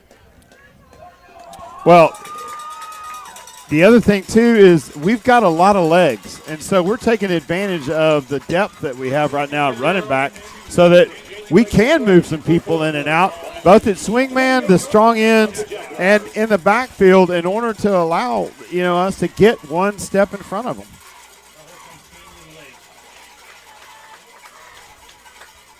Here comes Canyon Lake, and they'll run the ball, and they might pick up a yard on that one as the total defense had a good move on the Canyon Lake offense that time. Number 44 on the tackle. 44 on the tackle. That's Rawls. Be sure to be third down and 2 as Bates comes into the offense, and Moss comes out with a little gimp. So in the backfield, you've got Beatrick. Here comes... They got Beatrick, Vivali, and Bates. Blaine Carnes, he'll come up to play number 3, kick out double right tight end type sort. And we've got a timeout by Canyon Lake. That'll stop the clock with 11 minutes and 19 seconds to play in the game. Coach didn't like what he saw and said, "Hey, I'm gonna call a timeout. It's just too critical time in this game, right?" Wants to make sure he gets it right. Yeah, well. And he needs to, because they have the opportunity to score in a very quick mode. I mean, it's one thing I learned from LJ's pregame show is that they're apparently fast. They're fast. Indeed. I mean, no argument. Right. No, talented people over there. We saw that firsthand. No argument at all that they are in fact fast. Yeah, I think if they were the Coyote. Or if they were the Roadrunner, the Coyote would just go get popcorn and, say somebody else do the show. I'm done. Don't plate the hole on the side of the cliff that I can run through and get hit by the train. Well, it'll be third down and 2 after the timeout. Ball at the 28-yard line. But Canyon Lake's not done. They're staying in this, and they're staying fired up. The energy level has not stopped. Even when we made a couple of miscues, they have stayed up and in this ball game. Big third down right here. Third down and 2. Canyon Lake in 2-down territory as they'll do everything to get those 2 yards. Here comes a blitz, and they stop that one. Beatrick on the carry. Blitz by the Jaguars. Making the play for LBJ, number 55, Bisco. So that was a good play by the defense. It'll be fourth down and 4. Shot the gap. Saw that. Fourth down and 4. Hawk fans, on your feet. Hey, Canyon Lake needs to come up with something special right here. Boy, I'm telling you. Carnes flex out to the left side. Rivali in motion. It's going to be a jet sweep. Can Rivali make the corner? Great block. Can Rivali make the corner? He shoved out of bounds. We're going to see where the spot is. Out there. They're going to see where they mark the ball on this. I think they're going to call him about 6 inches short. He was trying to come out short because he was trying to get in front of the ball. Let's see where they spot the ball. And LBJ says no way. Yeah, they're gonna. And the Hawks will come up about 6 inches short of the first down, and the LBJ Jaguars will have it 1st and 10 at about the 20.5 yard line. 1st and 10, 26.5 yard line. I don't think our coaching staff agrees with that spot. No, I'm going to say they don't. Drum is mattered. I mean, he's lit off like Terra del Fuego. Yeah. Well, the line judge was caught down the field. He was looking back. No way he could actually see where he went out, and not at all. Did not get the benefit of the call right there. Well, here comes Gordon back at quarterback, number 22 in the backfield with him, and that's going to be Martin. Here comes Allman showing blitz, and it's going to be an RPO. And Gordon's going to keep the ball. And Gordon, quarterback keep on the RPO. Get across the 30-yard line, down to the 33. He's 2nd down. Pickup of 6. We're going to call it 2nd down and 4. Well, I'll tell you what, that's a game of inches, if you will, on that. Canyon Lake hanging on to a 1-point lead at 10-12 here in the 4th quarter. Canyon Lake looking for a big turnover to halt this speedy juggernaut. Shotgun formation. Williams in the backfield with Jordan. It's going to be another. This time they're going to give it to the man, and number 28 on the carry. That's number 28 with the carry, Cedric Alexander. It'll be 3rd down and about 3. Well, Canyon Lake, it's nice tackle on the far side by Souza and Gunnar Walker. Good penetration by that defensive line that got through. He ends up getting about 1.5 yards, but mostly on just a second effort on his part. Here comes 3rd down and a long 3. Shotgun, Gordon. Looking to run that ball himself, and he does right up the middle, and he gets through traffic. And Gordon, the quarterback keep, and he'll get up there, brought down by Anderson. 1st and 10 from the 41-yard line for the Jaguars. You're going to see them call their number on that run quite a bit. This play action is freezing the linebackers. So what's happened before is our linebackers getting up in the gaps. Now they're freezing the linebackers with that play action. He's riding out that fake really well. 1st and 10 Jaguars, mounting a little drive here. 8:55 to play in the game. 2 in the backfield. It's going to be a run to the left side. Number 2 with the carry. He's got the seam, and he is still on his wheels. There he goes down the sideline. Tightrope, number 2, touchdown LBJ. Number 2 with the carry, Makuba. And just like that, they scored. Well, that is your man that's going to Clemson there. Well, it is, and Baker had a chance at him, and I think Baker knew if he tackled him, it would be a horse collar, and he kind of let go at of the back of his neck. Because I thought he had a chance at him there, and he was able to obviously pull through that and took it to the house because that's the sort of speed they've got. Absolutely. We talked about it all game. They can score very quickly, and they have. Here's the extra point attempt as the Jaguars will go for the 2-point conversion attempt. 8:39 to play here in the game.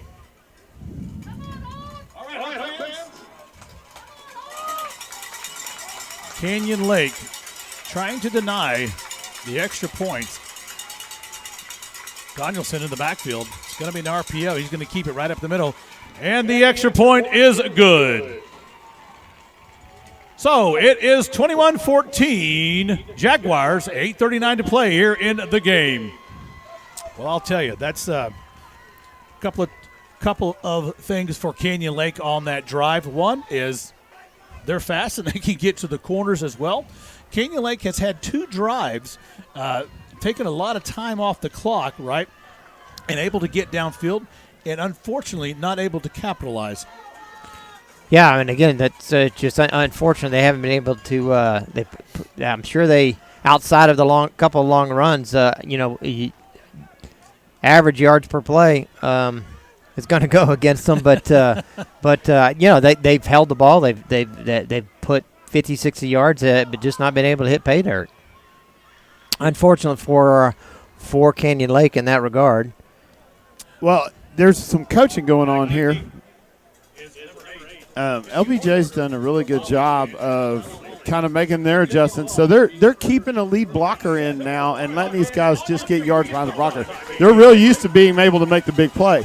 But what they've adjusted to is they're going to the 12, 10, 8-yard play and just grinding out the clock as well. They have not thrown the ball, and that's kind of what we expected to see as a pass. Here's a big kick up in the air again. This is going to be fair caught. Fair catch called by Canyon Lake at about the 38-yard line.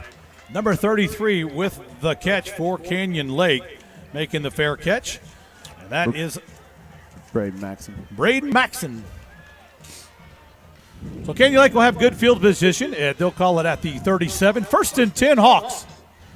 Well, Canyon Lake would love to have an 8-minute and 37-second drive with a 2-point conversion at this point. Without a doubt. If they could figure out a way to get in the end zone and use up 99% of the clock, they'd be happy. Here comes Canyon Lake up to the ball. They prove they can move the ball. Let's see what they do here. It's going to be Beatrick. They can wait for his blockers. And Beatrick with the carry. Brought down by number 8. That's Jones. Beatrick will pick up a yard. 2nd down and 9. In comes Horner, and out goes Beatrick. Horner now ran like a man possessed when he got the ball earlier in the game. We'll see if some fresh legs can do something here. Here comes quarterback roll out to the right side, looking downfield, has a man wide open, and pass downfield, Pauly incomplete. Pauly made the catch, and boy, he got lit up on the far side of the field. I believe that was by number 21. Yeah. Pass incomplete. Pauly was 3rd down and 9. Pauly makes a good grab. It's a little bit exposed. It really never gets a chance to make a football move with it when he gets hit. I mean, and he gets hit in the ribs really hard, and that separates him from the ball. That's a tough one to catch right there. Here comes Blaine Carnes. Canyon Lake has got to convert here at 4th down. 3rd down, even into possibly 4th down. 8 minutes to go in the game. It's going to be a backside. It's going to be. Well, they tried that peanut play back to Rivali. Rivali with the carry. Going to be loss of about a yard. Going to bring up 4th down for Canyon Lake. Yeah, they sniffed out that peanut play, and that was no one was fooled by that one. No, I think the big defensive lineman, number 8, just kind of ate up everybody at that point. I thought he had about 3 people in his grasp when he brought Rivali to the ground. 4th down, Pauly in the backfield. The up back is Allman. Here comes, it's a fake pass, and it's going to be McMullen on the catch. Fake pass caught by McMullen. And McMullen catches a football all the way out to the 47-yard line. And they'll move the chains, and that'll be enough for Canyon Lake. 1st down. McMullen, they had him split out wide. Nobody was even covering him in a gunner position out almost probably 5 yards from the sideline. He just went straight down. Toledo. And Pauly doesn't make the greatest throw in the world, but McMullen uses his athleticism to go get it. Backside, here comes backside run for Canyon Lake. Garcia showing the way, and that's going to be number 8, Horner on the carry. So Tyler Pauly goes out of the game. He got the snot knocked out of him. I mean, didn't know if he's Joe Louis or St. Louis. Comes back in, throws the ball. An incredible pass. That guy is an athlete. Yeah, he is. Fantastic job. 2nd down and 8 for Canyon Lake. There's a flag on the play, and there goes Beatrick, and Beatrick gets across the 40-yard line. Beatrick with the carry. Flag on the play. I think they were able to catch LBJ in the neutral zone. And it'll be against LBJ.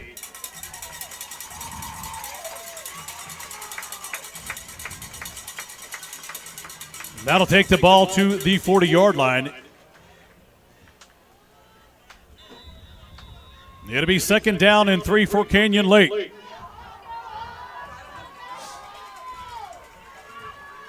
McMullen hands off Bates, and Bates finds a big body immediately in the hole. And number 33 on the stop, Neal. No gain on the play, and that's disheartening because you still have now 3rd down and 3. Obviously, with 6 minutes to go, it's all 4-down territory, all downhill like the Polar Bear Express for Canyon Lake from here on out. Well, Canyon Lake just showing a lot of grit, lot of heart. 3rd down, Canyon Lake. Here comes Viatric, and Viatric finds a hole. Number 2, Viatric. He'll get in behind Schultz and get across the 35 to the 34-yard line. That'll be enough for Canyon Lake. First down. When you see them hit the hole quick, we develop a good play. The speed of the play, the time that it takes to actually get into the actual design play is what's making the difference. When we hesitate any at all is when we get stopped. 1st and 10, Canyon Lake at the 34-yard line. Rivali in motion. It's going to be a jet sweep. He's got some people out in front of him to make some blocks. Rivali finds the blocks. Does a little side scoot. Rivali, he'll take the right side on the jet sweep. He'll get behind Deutsch and Bates. And they'll knock him down at about the 24-yard line. That'll be enough for Canyon Lake. First down. Talk about James Bates just getting out on that edge and making that lead block and just gives him that room. And this time Rivali, he cut off that block back inside, and that gave him that extra 8 yards after from that point. That's right. You're not going to get the edge on these guys, but you can squirt in between them. 1st and 10, Canyon Lake at the 23-yard line. Rivali in motion. Backside trap is Horner. Horner pushes through. And Jesse Horner, he'll go backside. Across the 20-yard line, tripped up. But he'll pick up about 6 yards. We'll say 2nd and 4. That was number 20, McCutcheon, the other McCutcheon on this team that just tripped him up. But he was one trip up from being in the end zone right there. Yep. Tristan Chacon used to run that play very well for Canyon Lake back in the day, 2 years ago. He's 2nd down and 4. Here we go. Inside the 20-yard line, red zone is Canyon Lake. Rivali squirting around the left side. Here goes the backside trap, and it's going to be Horner. Horner with the ball. He'll get across to about the 16, we'll call it. Bring up that 3rd down and 3 again for Canyon Lake. Horner just doing the dirty work, and you just got to take it 2-3 yards at a clip and just pounding away at it. He got hit forward about 1.5 yards on that as Carnes comes in. So. He did. He took advantage of these guys pursue in, and then they have to come back and make the tackle, and Hannon is 1.5 yards just then. Canyon Lake down 21-14, 3:45 to go. Rivali in motion. This is going to get jet sweep this time. Rivali looking to get outside to get back to the line of scrimmage. And Rivali, he'll get head out of bounds by number 1, McCutcheon. Be a loss on the play of about 2. It'll bring up 4th down and long. Right there, wow. Brendan Jones shows his speed, and he got upfield fast. And again, we talked about can you get a block, and that Brendan Jones is a big, fast defensive end, and they just did not get the block on him that time. He gets penetration, and Rivali's just has to go deep to try to get around him. No place to go. Knocked out of bounds. Here comes Ramey, 4th down. All right, Hawk fans, on your feet. Big play right here. Huge play. Rolling out downfield. It's McMullen. McMullen shows his wheels. And McMullen steps out of bounds. And McMullen, short of the 1st down, it'll be LBJ's ball. McMullen thought he was on one. He thought he was across the goal line. McMullen stepped out of bounds, and the ball goes over downs. Holy Toledo! Wow. Yeah, he just lost his place on the field. I mean, he didn't have a yardstick to look at. They didn't. I don't know that they had a flag marker down, and he just kind of miscalculated where he needed to go out. He had room to get the extra yard that he needed. He had the room, folks. It'll be 1st and 10 for LBJ at their own 15-yard line. 2:51 to go in the game. You can bet they're going to run. Canyon Lake can stop and have the ball back with time on the clock. They've got a couple of timeouts. It'll be a run play right up the middle. Here comes Allman. And Canyon Lake meets him in the hole. It's going to be Donaldson with the carry, met by Allman. Along with Gunnar Walker, and pick up of yards, 2nd down and 9. 2:35 to play in the game.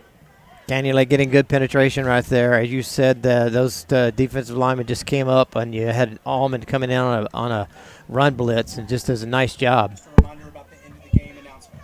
You had to get him out of here. Yes, sir. Yeah. Brings up second down and 8 for LBJ.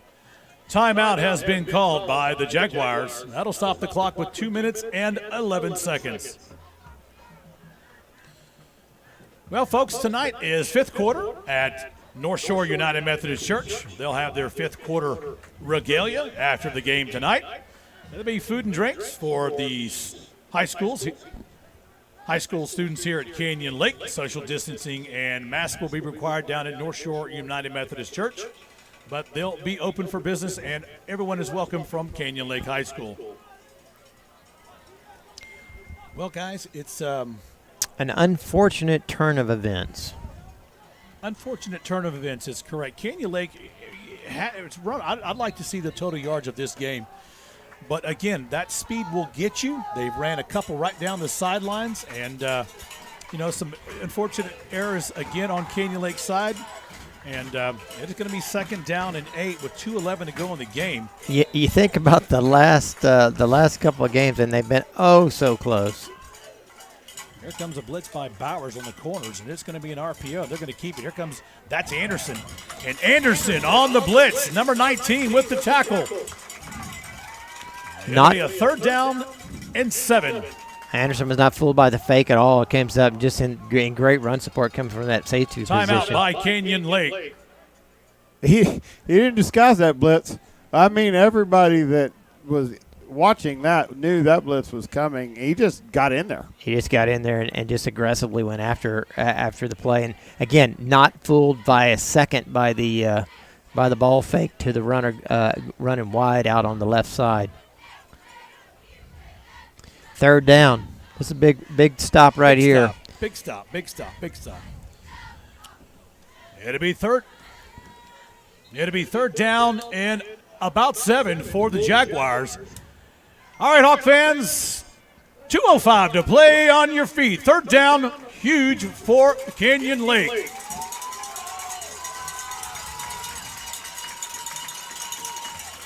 Can Canyon Lake hold? That is the question. This right here will tell the tale. Shotgun position. Gordon back in the game. That presents possibly a better throwing opportunity for the Jaguars. Allman showing blitz on the right side, and Canyon Lake shuts the door. And Canyon Lake shuts the door. Loss on the play back at the 15-yard line.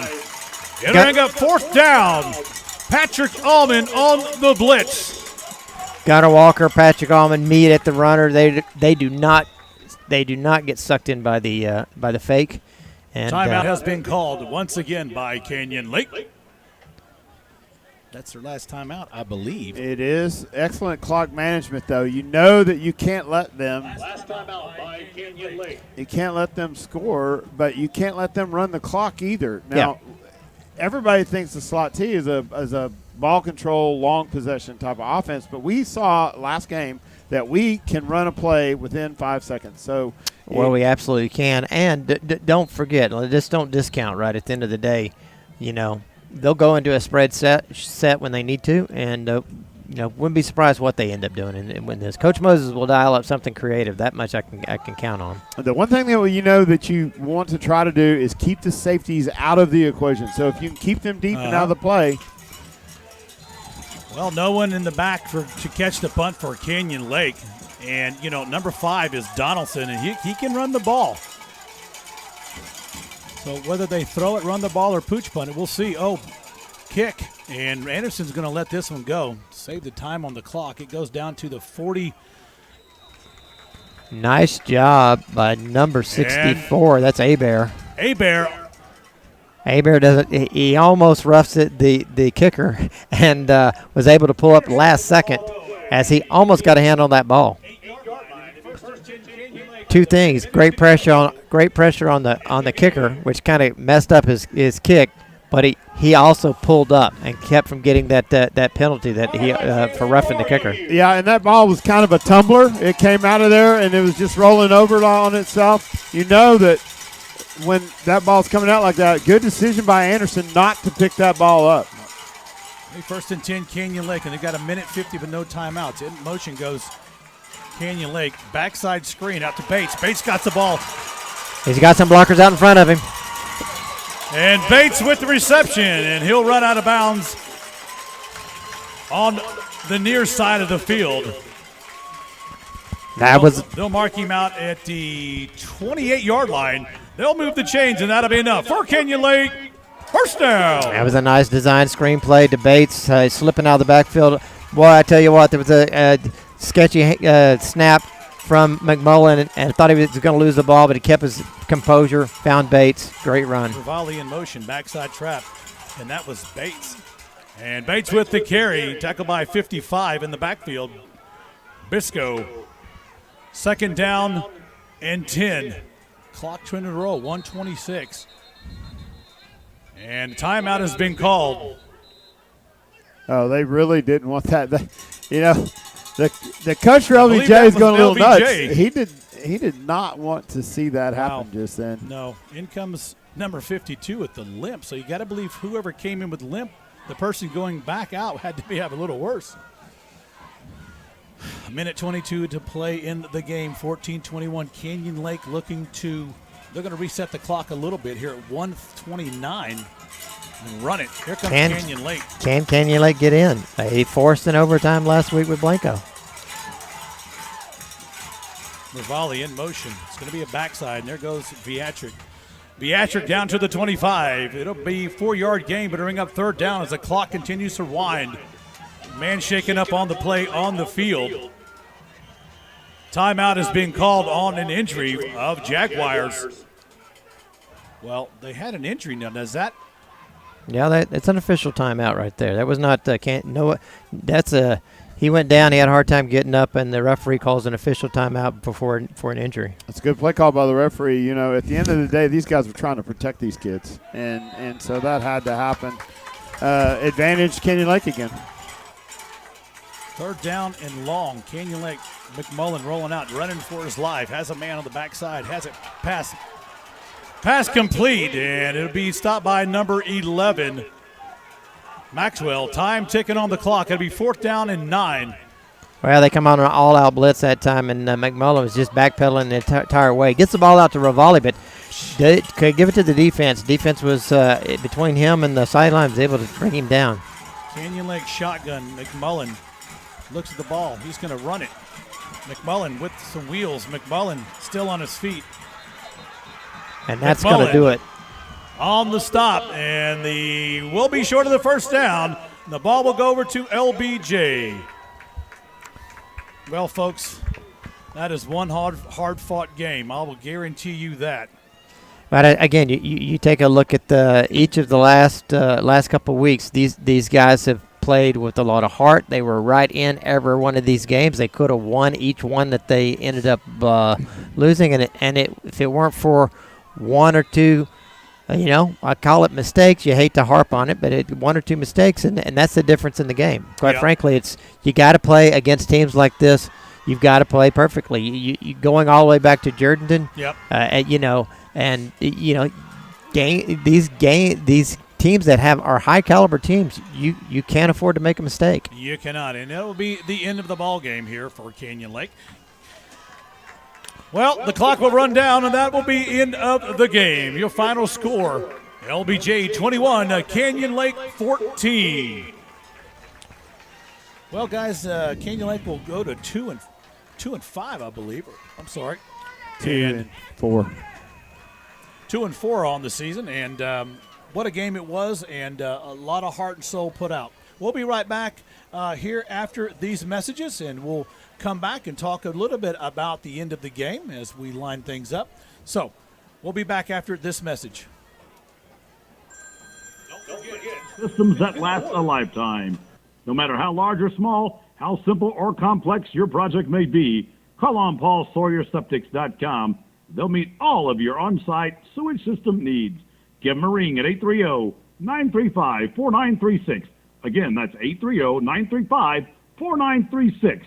PaulSawyerSeptics.com. Installing systems that last a lifetime. At Lucky Sports Bar and Grill, you won't fail to see the Big Texas personality. Come watch some of your favorite sports while enjoying our great food or an ice-cold beverage from our full-service bar. You can choose between indoor or outdoor patio-wasted seating. Lucky's is now open until 11 p.m. every Friday, varsity home games. Go Hawks! We're located at 18100 FM 306, and we're open daily, and you can find our hours at luckysportsbarandgrill.com or give us a call at 830-935-3115. You may think you can get a good burger almost anywhere around here, but at Baja Barbecue Shack we have a lot more to offer. While enjoying one of our delicious options between Tex-Mex and barbecue entrees, or enjoying a drink at one of our full-service bars, you and the kids will be well entertained by our live music while overlooking the marina, which is one of the best spots in Canyon Lake to see the beautiful sunset. So come join the Baja family. Find us at BajaBarbecueShack.com or give us a call at 830-935-3122. Hey, if you're looking for a plumbing service to do things right the first time, well, look no further than Cowboy Plumbing Services. Cowboy Plumbing Services, owned by Jared and Sarah Criddle here in Comal County, will come out and do your home or business the right way the first time. Give them a call at 830-214-4133 or give them an email at cowboyplumbing@msn.com. Cowboy Plumbing Services, they'll do it right the first time. Look them up at cowboyplumbingtx.com. Cowboy Plumbing Services, the right way the first time.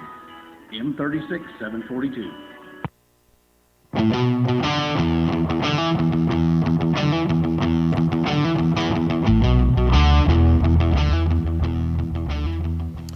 And we're back, Canyon Lake Broadcasting, voice of the Hawks here in district game number 1 against the LBJ Jaguars, and what a battle it was down to the very last play.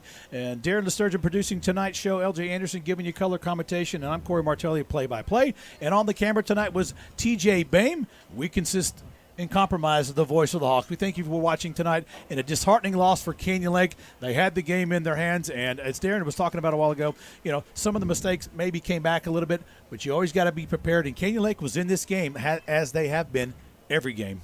Well, and it's a good sign of what we've got to look forward to. When you're talking about what you would expect in the district play, perhaps LBJ was going to be one that was going to run over us. According to Dave Campbell, they're going to beat us 18 points. I'm going to tell you right now, Canyon Lake did not get beat today. They fell short with a couple of things that didn't go our way. But honest to God, they played lights-out football and did an exceptional job of showing up. A lot of guts, a lot of heart, and they're hanging their heads right now, Darren, but, they shouldn't, because they really gutted one out tonight. They absolutely did. And they're really, look, they're going to, every player's going to look back at it and say, hey, I should have done this, I could have done that. They lined up against a team that, as by all standards, everybody expected to run them out of this stadium. And that didn't happen tonight. Canyon Lake acquitted themselves well. Yep. They played extremely hard. That's all you can ask for at the end of the day, is that you get every ounce of effort out on the field, and that happened tonight. And unfortunately, it comes away with a loss, a first district loss. But they got to rally back. They got to lick their wounds a little bit and come back. And there's no reason they can't get on a roll. No, it's not. It's not reason. I can go back into some historical Canyon Lake football. Have we got to the playoffs at 4-6 and beat the number 1 district team in the by district? And we can talk about that, and we'll have everything posted, names and numbers, stats, facts. But we'll talk a little about it at the Coaches Corner as well come Monday at 6:30. But hey, it is a loss. But Canyon Lake, like LJ said, they battled to the very end, and they've been in every game. So I'm with you. Dave Campbell and everybody else is off. That's right. They were off. And here's the deal. It shows that they can be in every game that we play. Every game that we play, we have a chance, and so we know that going into Fredericksburg, everybody we play, they need to be worried about what they just saw on film, and that goes for everybody. We have opportunities to capitalize, and that should be the message that comes out of this. Well, we appreciate everybody being here tonight. At this time, we have to ask you to head for the extras. We thank you for attending tonight's game. We appreciate all the spectators and having a safe trip home, and especially everyone from Austin LBJ. Thank you for heading towards the designated exits at this time. Well, folks, we had to get those COVID things in and out. Yeah, we got to get this stadium empty. Good jobs on the board. Yeah, Darren, well, you know, we made it through. Thank you, LJ, for the hot spot. Yeah. You know, I'll make sure I charge mine up next time, and we'll. It takes a village, especially with us. There's always something that keeps it from being exactly flawless, but I hope you enjoyed it, and we're just happy we were able to bring the game to you tonight. Broadcasting is a team sport. Yeah, and it's a lot of fun. It is, and I'm looking forward to this weekend. I'm going to get a butter knife and a bucket of minnows and see what you can do with it. See what I can do with it. I don't think you're going to have any success. That's what I learned. They're fast, yes, and you can't do that. Yeah. It just you can't get minnows with a butter knife. There's 3 things that I recommend after this game. Number 1, don't try that. Get a net.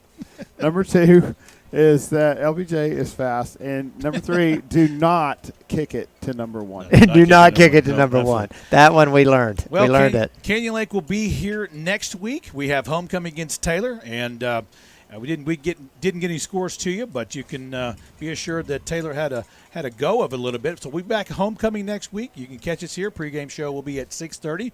Canyon Lake Broadcasting will come to you live. It's going to be a longer game because of the homecoming celebrations here at Canyon Lake, and it'll be our 3rd game at home.